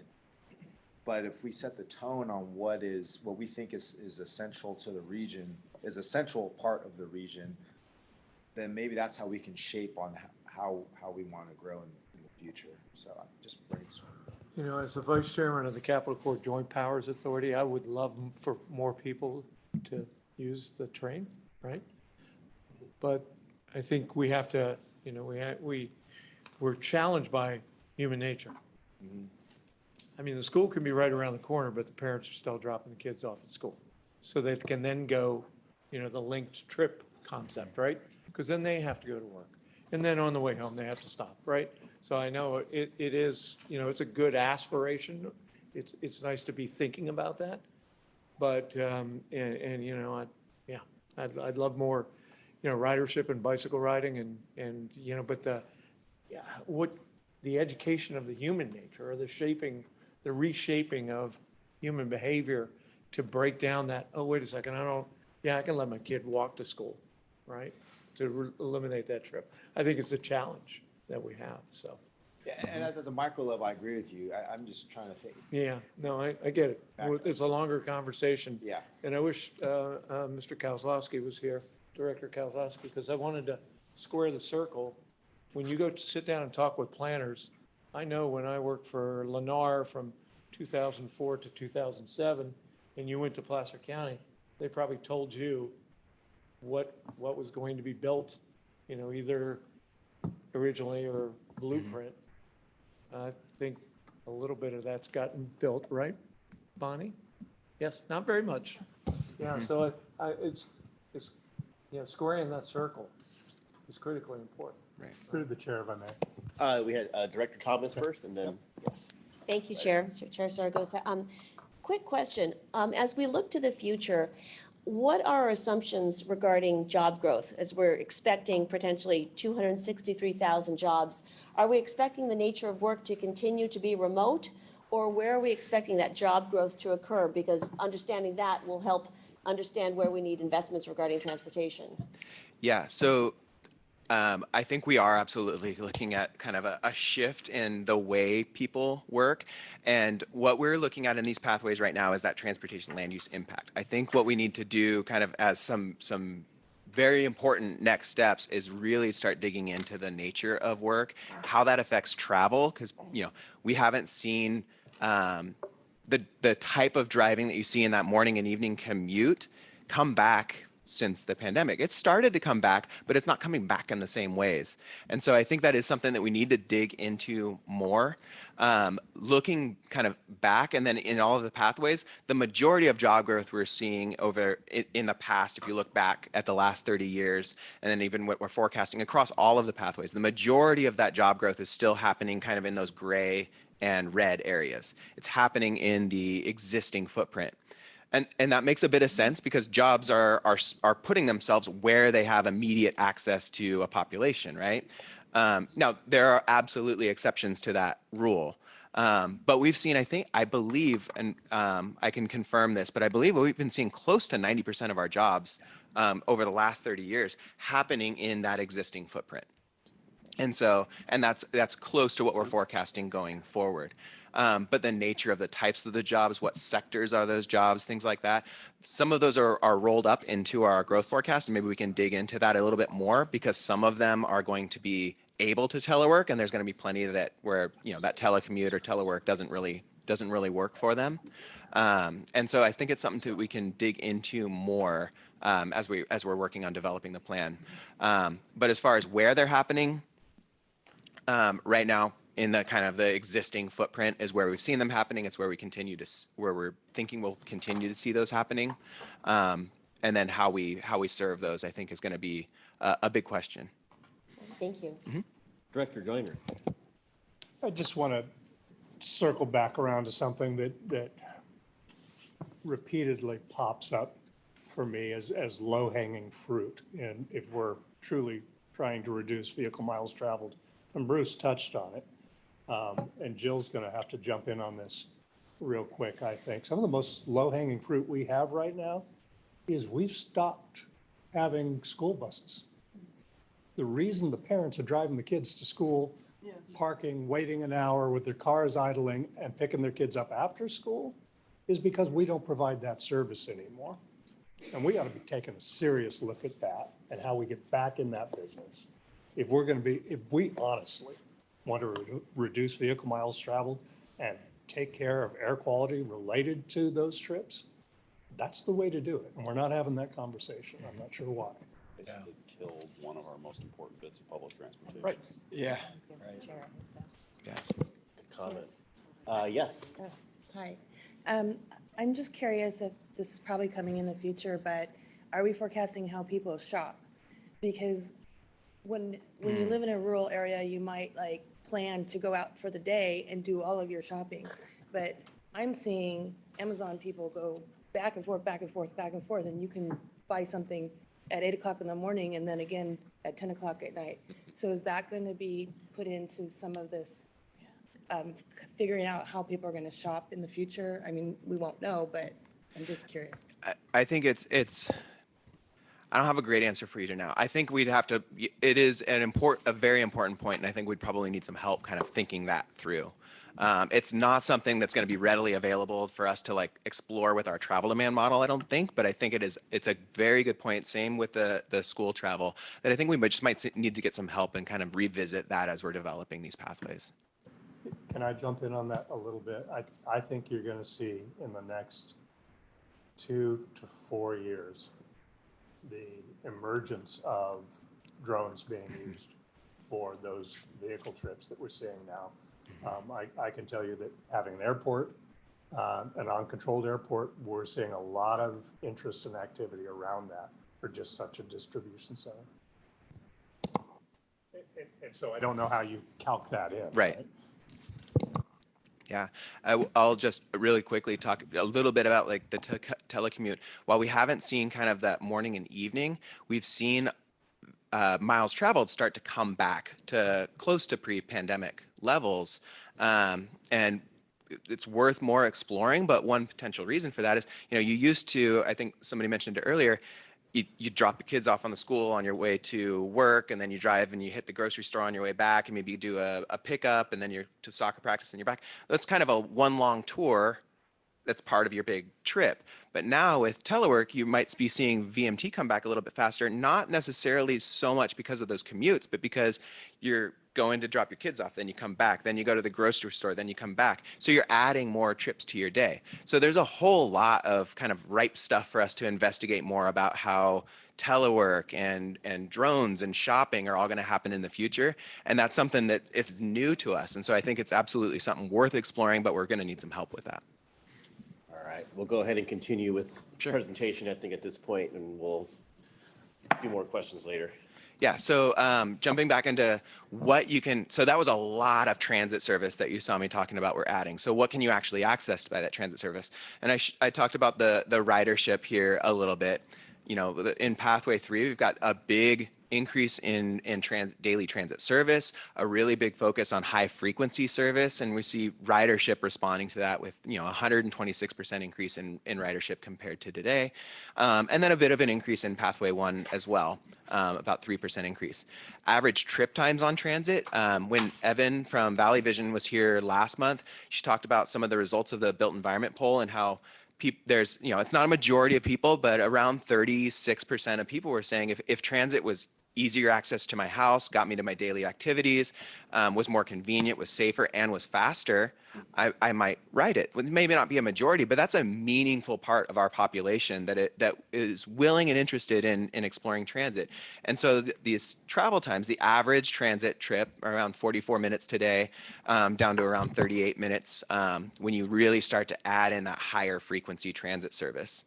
And then on the the number of homes, today we've got around 1 in 10 homes have access to 15-minute or better transit service within a half a mile of their residence. That increases or decreases a little bit to, I think it's around 1 in 11 homes in Pathway 1. As we're spreading out, you can't get transit service to everyone. And then in Pathway 3, where you have a lot of focus on infill development as well as a lot of increase in transit frequency, you're seeing the number of homes go up by to about half of all homes having access in the region on average. And it's really going to depend on where you live, but we've got majority of people living in our existing communities. We're really, really ramping up that transit service and that transit frequency. So about half of all homes in the future in Pathway 3 could have that half-mile access to a high-frequency transit stop. And then what can you access from those? So here I'm talking about jobs within a 30-minute transit trip. Kind of when you look nationally, kind of a rule of thumb is often people are willing to hop on a 45-minute transit trip. We're looking at 30 minutes here because we really want to see what people would be willing what they can access with that really reasonable amount of travel time. And so across all the pathways, you see quite a big increase in the jobs that people can access from their homes. And when I say jobs here, that doesn't mean your job that you commute to on a daily basis. Everywhere you go, you're visiting somebody else's job if you're going to the grocery store, right? So this is almost a good proxy for the number of things you can access, retail, restaurants, movie theaters, recreation, all of those things you can access within a 30-minute transit trip. So all homes, about 32,000 jobs by Pathway 3. Not quite, but nearly a 400% increase in just those jobs you can access in that half-hour transit trip. I know next month at the lunch, we'll be digging more into kind of what environmental justice communities or underserved communities and what those mean. But here, we're using census blocks here to help us identify environmental justice areas in the region. And you see a bigger increase in those areas with higher frequency or higher number of things, jobs, access to opportunity in those areas, which is important because there are while driving is still going to be the means, there are people that just don't have access or reliable access to a car all the time and depend on these services. And then colleges and universities. Now, this does not get to the elementary school and the high school drop-off question, but colleges and universities as well, kind of one of those kind of important things to be able to access. Here we're looking at transit service, the number of homes within a 30-minute ride of colleges and universities, and then also of medical services. So, around 9,700 homes today that have that kind of 30-minute transit ride to college or university, increasing across all the pathways, about 81% increase in pathway 1 up to a 320% increase in pathway 3, and then also quite a big increase in medical services in the homes that have that 30-minute access to medical services, about 150% increase in pathway 1 to a 400 or nearly 400% increase in pathway 3. And then walking and biking, we're going to dig into this a bit more next month. We're working with an agency, UD4H, Urban Design for Health, to help us look at the kind of the relationship between public health and built environment. Walking and biking, I mentioned, is kind of, it does carry a meaningful number of our overall trips in the region, 11% today. Drops just a little bit in pathway 1, but this kind of mode share thing, a percent or two increase or decrease in mode share is quite significant when you look at the number of trips. It takes a lot to shift mode share, but the number of trips, the overall trips, and the people that have access to those trips, and if you think about walking and biking, we're all pedestrians at some point during our day at some point in our trips, and so it's actually quite high in those centers and corridors I mentioned. Up to 20% of the trips in pathway 3 in our centers and corridors are walking and biking trips.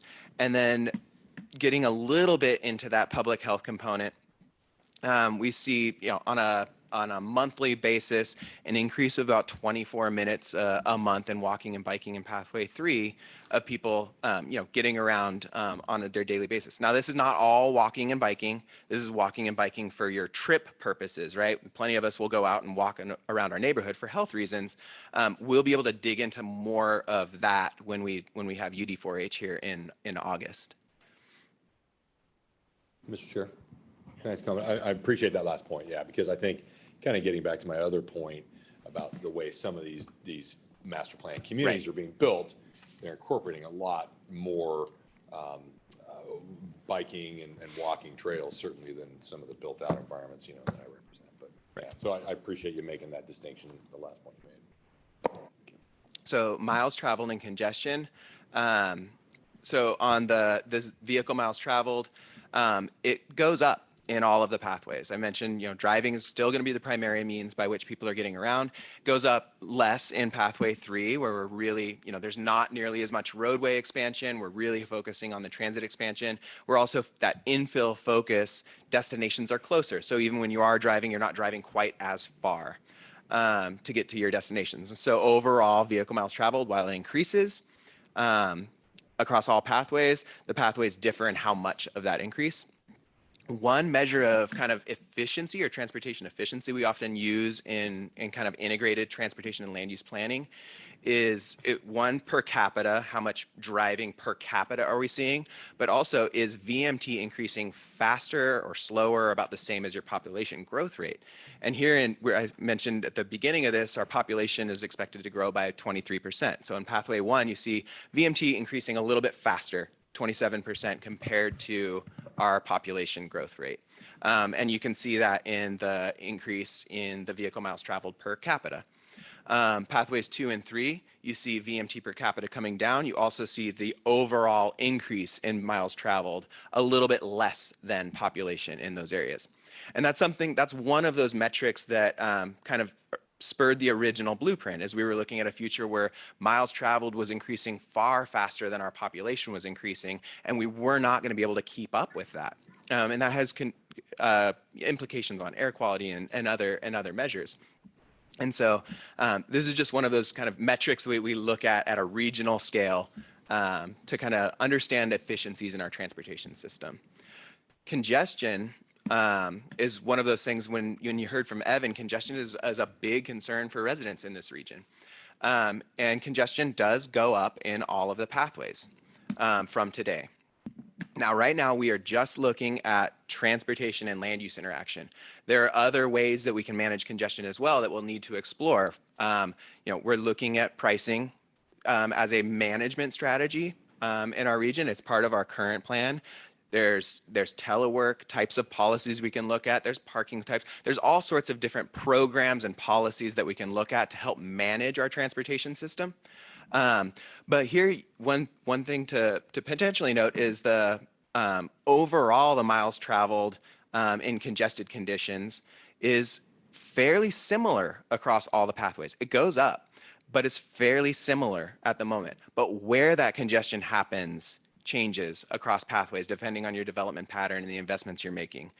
Sorry, I forgot to click through my points here.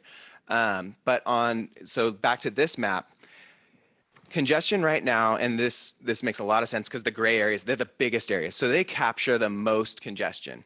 And in one, it's the biggest geography. So of course it's going to capture more of the driving, more of the congested conditions. But also those gray areas they're getting a lot of through travel. So people living outside those gray areas, traveling through to get to the centers and corridors for work or recreation or whatever it is, they're carrying that as well as the travel generated by the homes in those areas.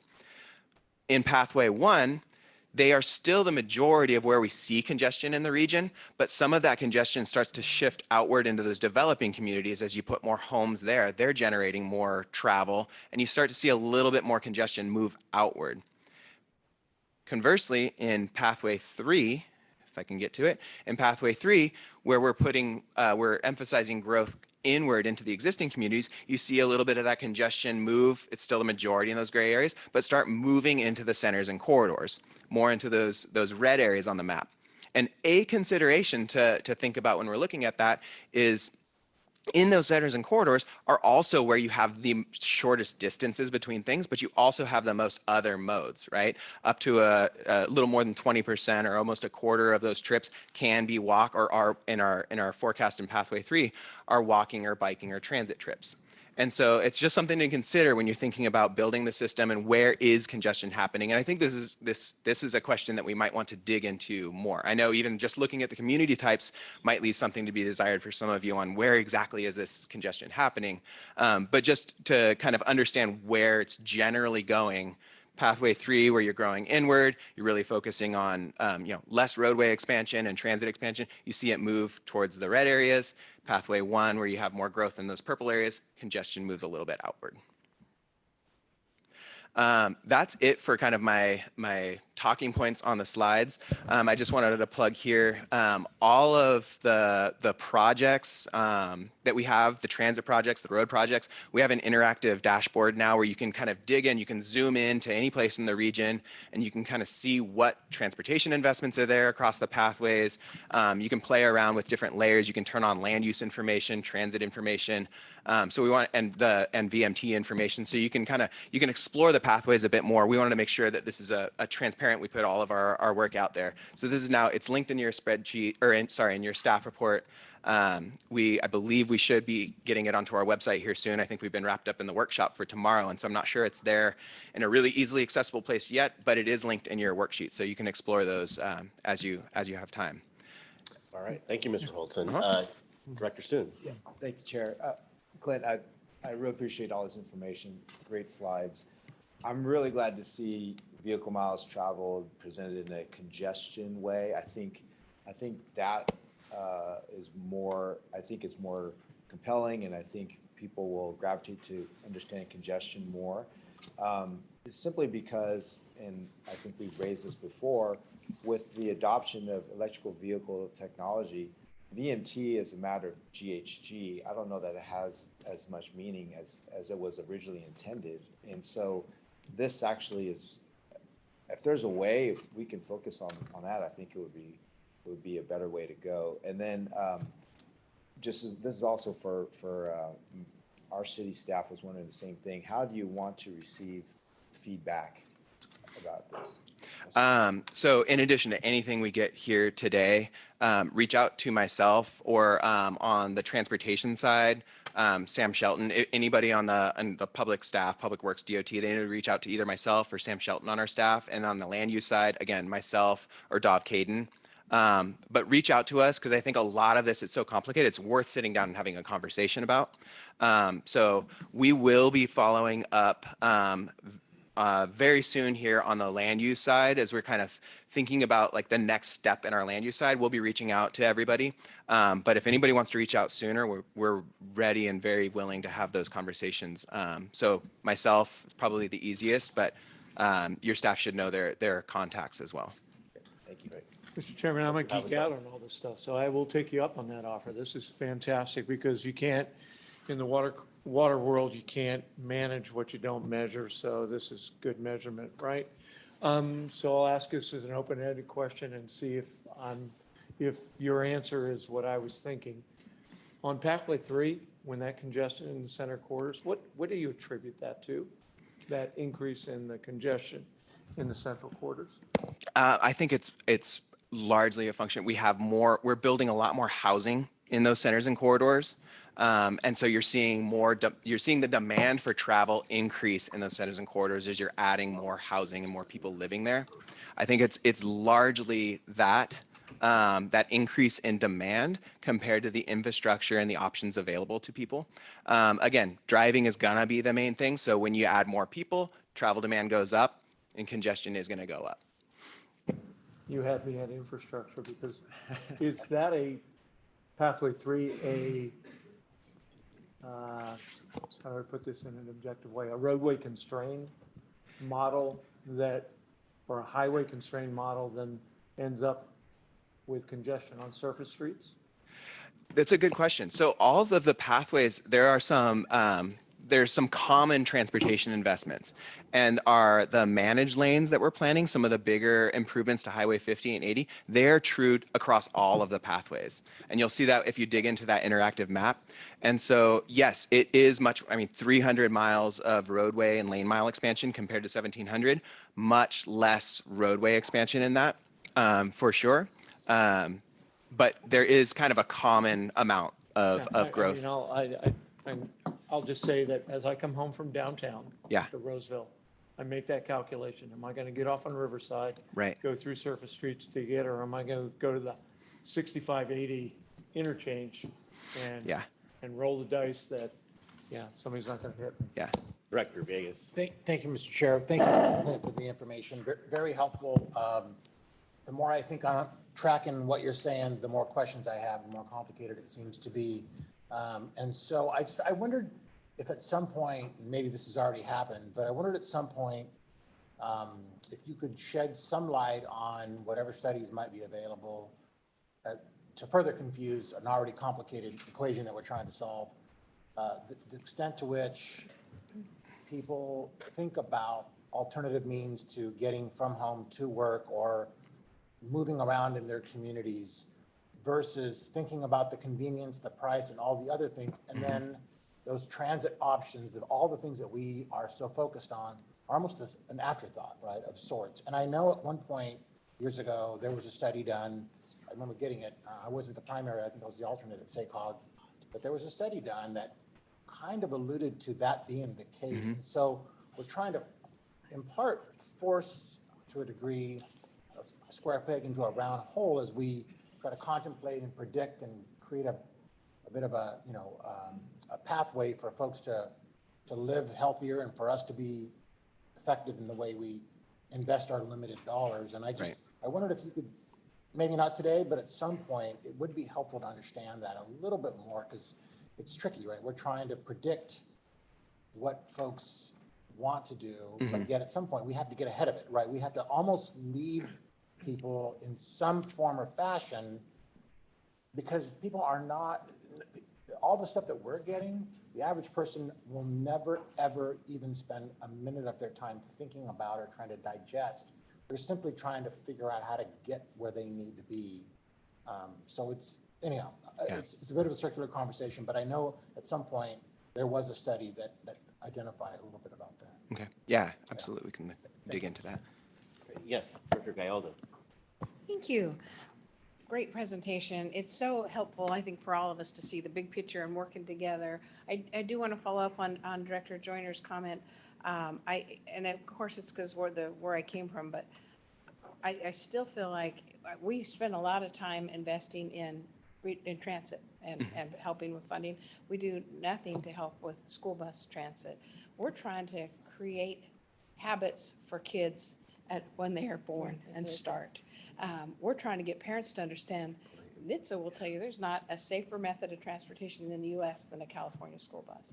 Parents are fearful because they don't have the experience and they don't understand. And so we're trying to create those habits, but why aren't we supporting the yellow bus that could literally, I mean, I look at Elk Grove, 73,000 kids. 90% of those kids are in a car with one parent, one kid riding to school. We can move kids off the road and get kids in that habit and get parents into that habit. And I guarantee you, I'm looking around here and I'm thinking, so my Sac County people, San Juan District doesn't provide any regular ed transportation for their 40,000 kids. Every one of us, I don't, Bonnie, I'm thinking about some of the schools that Placer Elementary in particular, and it's a nightmare. I know for us too, every single one of us have issues. Our schools were never built for parents to drive their kids to school every day. They're in our neighborhoods and they were supposed to be walking. And so you look and see what the traffic, and Loomis, you have traffic nightmares at both your school times.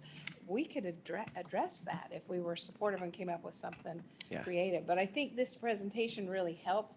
I know Mayor Huttershell and I've had a little conversation. Let's talk to SACOG. Let's talk to Loomis, Roseville, Rockland, the county, Sierra College. It's cool to ride a bike in Davis to college. Why isn't it cool at Sierra College to ride a bike to school? We could get kids, they're cheap, they don't want to pay to park. Let's get them off the road.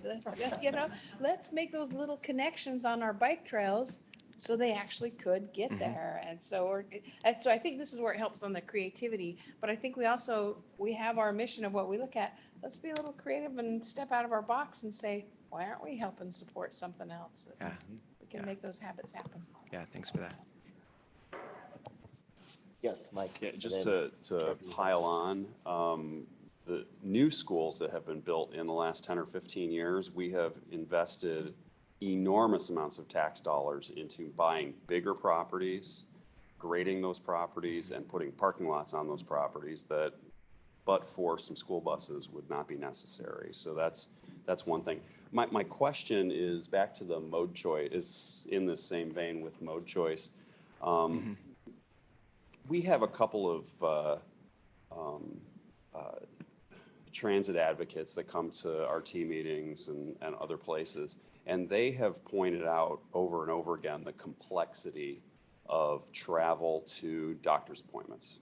So I'm wondering if there is a reasonable study or set of statistics on what number of trips for medical services are actually convertible to public transit, because the way that healthcare is delivered on a minute by minute basis is incredibly unpredictable in terms of when to arrive and when you'll get to leave. And that has been a repeated, thing that transit advocates have tried to work on from the transit side by making the trip super flexible and having, basically Uber for certain people, right? Yeah. So that's one thing. And then the secondary one is with regard to people's trips to work, is there good data about what jobs exist that are regular enough in their schedule that public transit could become a habit for somebody? Because I know a lot of us have jobs that are very unpredictable or require us to be in like 10 different places in a day. Right. So those are not going to be able to convert to public transit, but the ones that are, just so we have a way of measuring success or having a reasonable target of what is convertible as we go forward with the choices. Yeah. Yeah, I believe there is some data out there that we can really start looking into. And then on the transit for medical services, there's the timing of it. There's also an ability to board the transit vehicle. And I think we can talk to our partners at Paratransit to start to get a handle on that. I think it's two things. There certainly are advocates that are for the disabled, right? Right. And the practicality of using public transportation. But I'm talking about the literal practicality of me making a trip on public transit from Folsom to Roseville would be, first of all, that doesn't really exist as a trip, right? It would require a very long trip. But if I have 2 appointments, say at the Kaiser Complex, they may not happen when they're supposed to happen. I may be there after those buses have run, right? So that's the thing I was asking is what is a legitimate target for what could be converted? Right. Okay. Director Lozano. Yeah, just a couple of comments.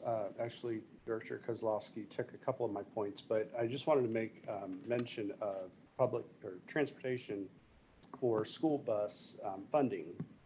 I think people probably don't understand, but school districts aren't necessarily funded for general education transit, right? So if you're in special education, you get that, the school districts get that funding.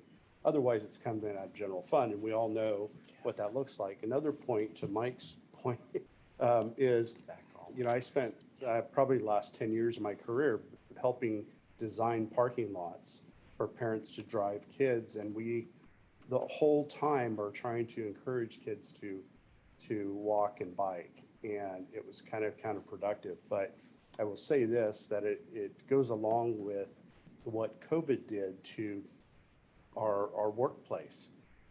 It just happened and people changed their behavior. What we probably need to invest in at some point is some kind of educational process in which not only we're getting into the schools, but we're getting into some of these companies at their lunchtime and talking about different modes of transportation to encourage that. But I think that to Mike's point also about the transportation to and from appointments, specifically medical appointments, great point. Down in Galt, rural community, I have senior citizens that are getting on the commuter bus at 7 and 8 o'clock in the morning to go to an appointment to downtown.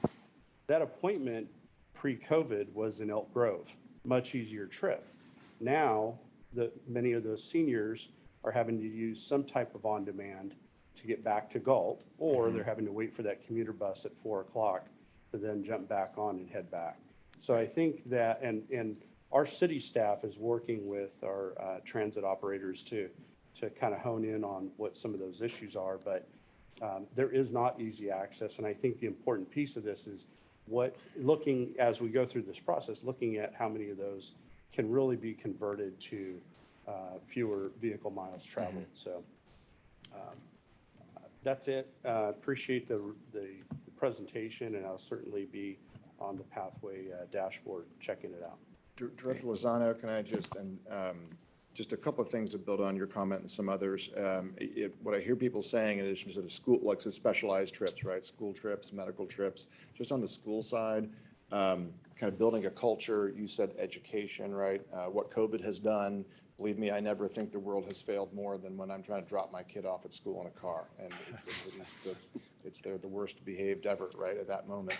I just preview for the August board workshop, Yuba County, we're excited to get back on the road. We will have a presentation from a group called Blue Zones. And if you haven't heard of them, Google it. Google Dan Buettner Blue Zones. Just a little bit of a preview about both building the infrastructure for more physical activity and building and walking and biking into your everyday routines, but also trying to build sort of a culture. So that's one. And then second, if you haven't heard of the bike bus, also just check out on YouTube. There's no reason we couldn't do that here. That's parents and kids sort of en masse biking to schools and sort of like just having fun and getting kids at a young age to be comfortable and used to doing this. So you're not kind of solo or battling traffic. Anyway, both those things I think are actually very inspiring and a great preview for our August board workshop. Thank you. Director Branscombe. Yeah, very quickly. I'd suggest a risk analysis be included. And the risk analysis would go to the idea of the potential for overbuilding or underbuilding certain elements in this plan. And the best way to do that would be to list the arguments pro and con each of the pathways. Because in terms of analyzing the pathways, I'd like to see those arguments and judge the completeness of the arguments pro and con. And I think you'd be able to flesh out any risks that we would want to avoid. Great. Well, thank you. Looking forward to an even longer conversation tomorrow as well for those that will be there.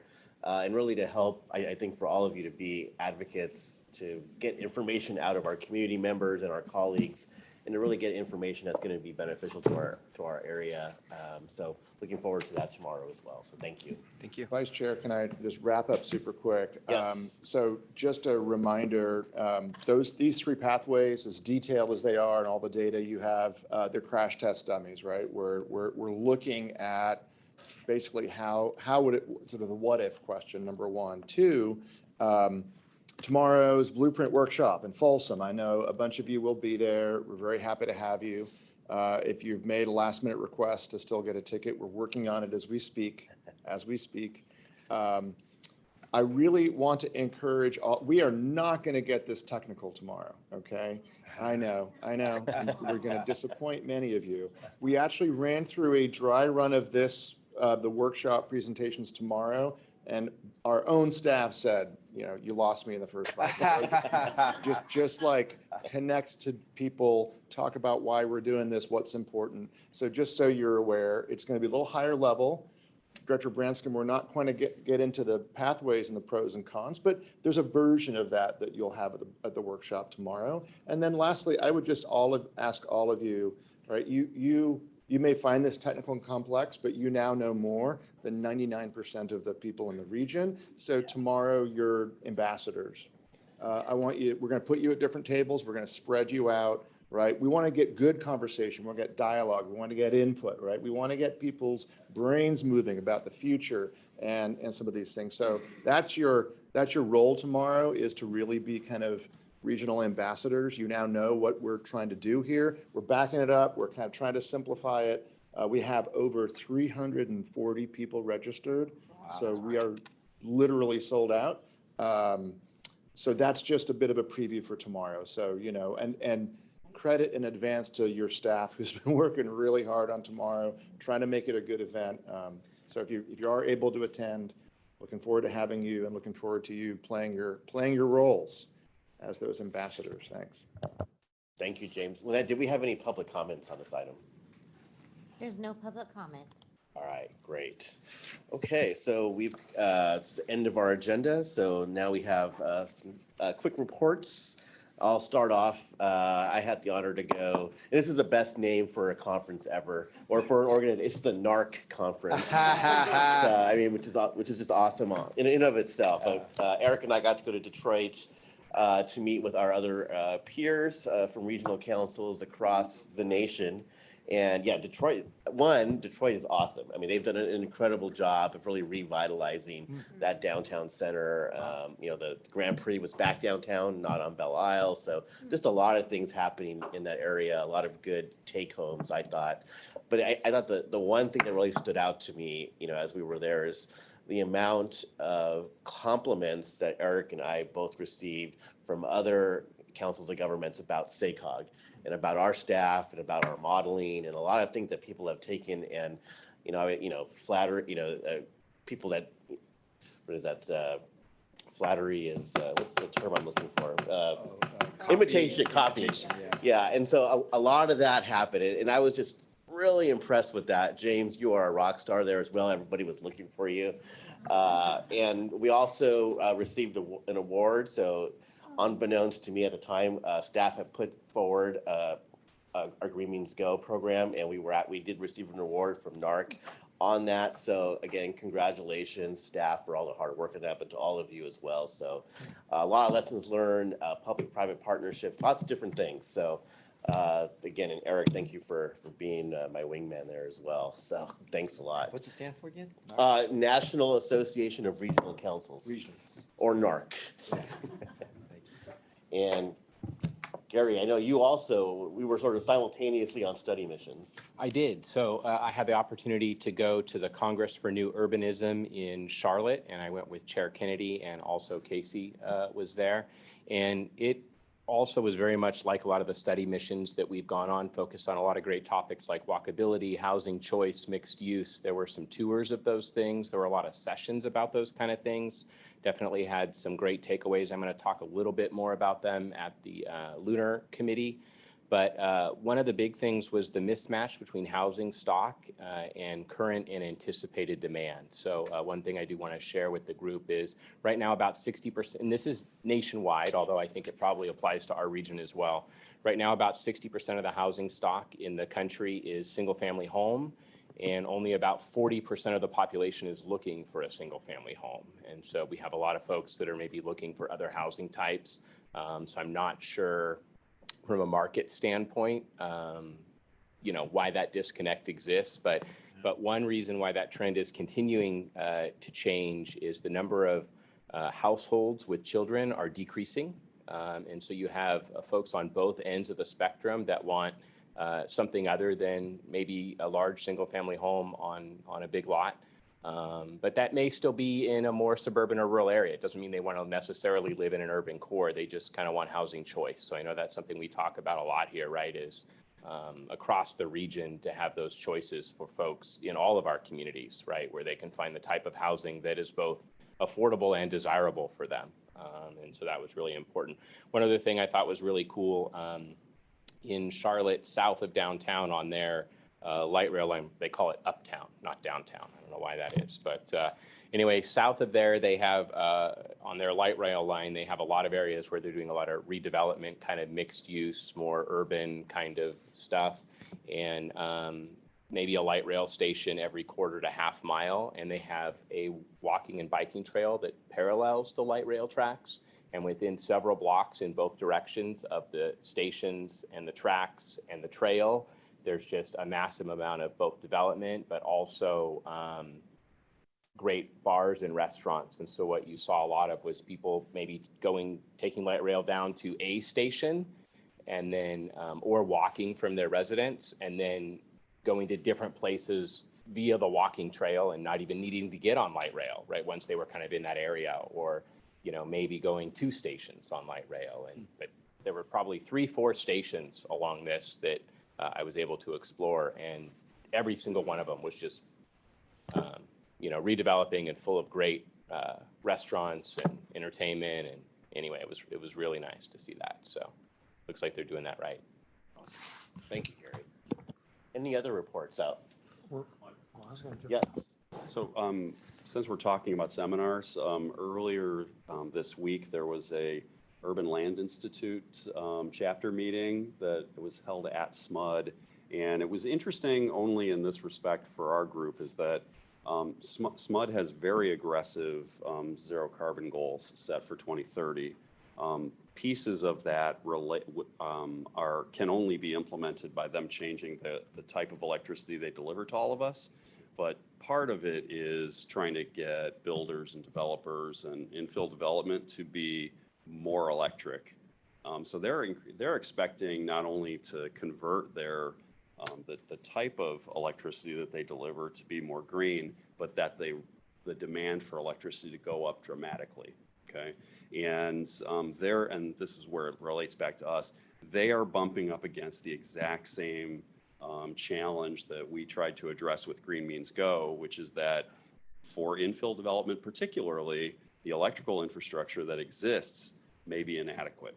So either the wires don't act as big enough pipelines for the electrons that have to get there, or the transformers are inadequate, or the substations are inadequate, or the entire network is inadequate. So there's a whole bunch of things that were going on there. So it was an interesting discussion with SMUD talking about that, and the developer side, which is the main membership of ULI, talking about the challenges they encounter with those costs and how that impacts the cost of development, and particularly in infill areas. So that was interesting, and I represented all of you there because I was the only elected official. Thank you, Mike. Yeah. And then second quick thing, July 1st, 2nd, and 3rd is the Folsom Pro Rodeo. Get your tickets right now because they will be gone by this time next week. Please join me. Thank you. Yes. After a Director 15-year absence, the Crawdad Festival is back. Oh, yeah. Our vice mayor took the lead on it because a promoter approached him and he's like, well, let's go for it. So, because after the 2008 festival, there was no festival for 2009. From 2010 to 13, they tried to do a Cajun festival, but the 2014 one, they moved it to the county in like at a boat storage. Yeah, that's not. Yeah, and then the year after that, it was the last one that the chamber did. They moved it towards Lodi at a winery. So I said, you cannot call it the Alton Festival anymore. Is it this week? Is it this weekend? This weekend, yes, Okay. Saturday and Sunday. Great. Yes, Director Thomas. All right, thank you. Yeah, piggybacking on that, the El Dorado County Fair starts in 20 minutes and goes through Father's Day. So encourage all of you to come to Placerville, to the El Dorado County Fair, to enjoy such fun things as, of course, our famous wheelbarrow races on Sunday, our Rubicon Jeep Jamboree Challenge, racing pigs, how exciting is that? Pee-wee rodeo, mutton busting, game shows, and livestock auction, and much, much more. So Do you have a encourage you shuttle? to. Yes, absolutely, we do. We do have a free shuttle. shuttle. A free From shuttle. Roseville? Wheelbarrow. Yes, Mm. there you Oh, go. the wheelbarrow. So, Wheelbarrow. That's we'll what see you Uber. all weekend. Yeah, so go have crawdads and then come visit us up in There you El go. Dorado. Mr. Chairman, if I could do really quickly, you Yes. said imitation is the sincerest form of flattery. Thank you, Mr. Kozlowski, Director Kozlowski. Tomorrow, we launch our downtown Roseville shuttle because we have a lot of events on Vernon Square. It's an idea that came out of Folsom, right? I think it's a 6-passenger, supersized electric golf cart that'll go to like 8 stops and connect, connect where we met in the historic Old Town, Roseville, with our downtown, because there's a thing underneath. Can I say something about CTC at the end of the month and the awards, right? Right? I mean, I want to give Director Desmond or the appropriate, Sacramento County representative, let them do their part of it. But the CTC at the end of the month, the staff has recommended $25 million in funding for Sacramento to Roseville 3rd track, and then $25 million for the Sacramento Valley Station. So that's not chump change. I think that's part of the $125 million you were talking about, right? Yep. Supersizing it. So, a lot of exciting things, but thanks for that great idea. Awesome. Yes, Director Gallardo. My apologies that I did not show up with donuts from Donuts and Cinnamon today. Oh, that's right. The lines are too long. I've got to wait till this calms down. But I will make sure it happens. But yes, according to Yelp, the #1 donut shop in the U.S., which has been fabulous, except for the lines continue. And the usual customers are like, what's going on? Exactly. We're actually having to move some meetings because there's no room to get in, and I don't want to be that guy to go in and, hey, but can I come around the back? I need to take donuts to SACOG, but it will happen. All right. Any other? Yes. Yes, thank you. So I just want to announce that we have broken some ground for our new Tower Bridge Gateway. So we have the West Gateway Place is now going to go into its phase 2, 80 more units that are going to be established there with Jamboree Housing Corporation. We're excited about that, and also received additional pro-housing funding, yes, a couple of days ago. So that's going to help with our Project Home Key site. It's really hard to maintain operations for those sites, so that's contributing to that. We're really excited also with Gemini Bio expanding in West Sacramento, so bringing more biotechnology jobs in our region. Been a real busy month in West Sacramento with ribbon cutting, groundbreakings, things like that.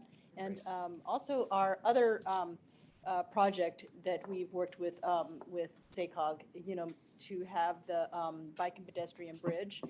It's so we. Sycamore, yes, so that we had that groundbreaking as well. So real excited to see all the progress that's happening. Thank you. Thank you for the partnership. Thank you, Director Guerrero. All right.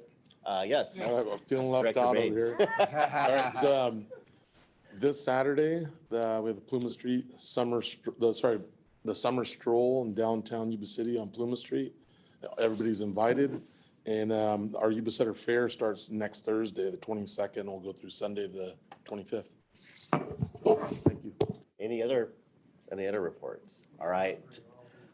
We have no meeting in July, so we'll hopefully see most of you tomorrow, but we'll be back in Marysville. So thank you for the hospitality. We'll see everybody in Marysville on August 17th. So with that, the meeting is adjourned today. Thank you.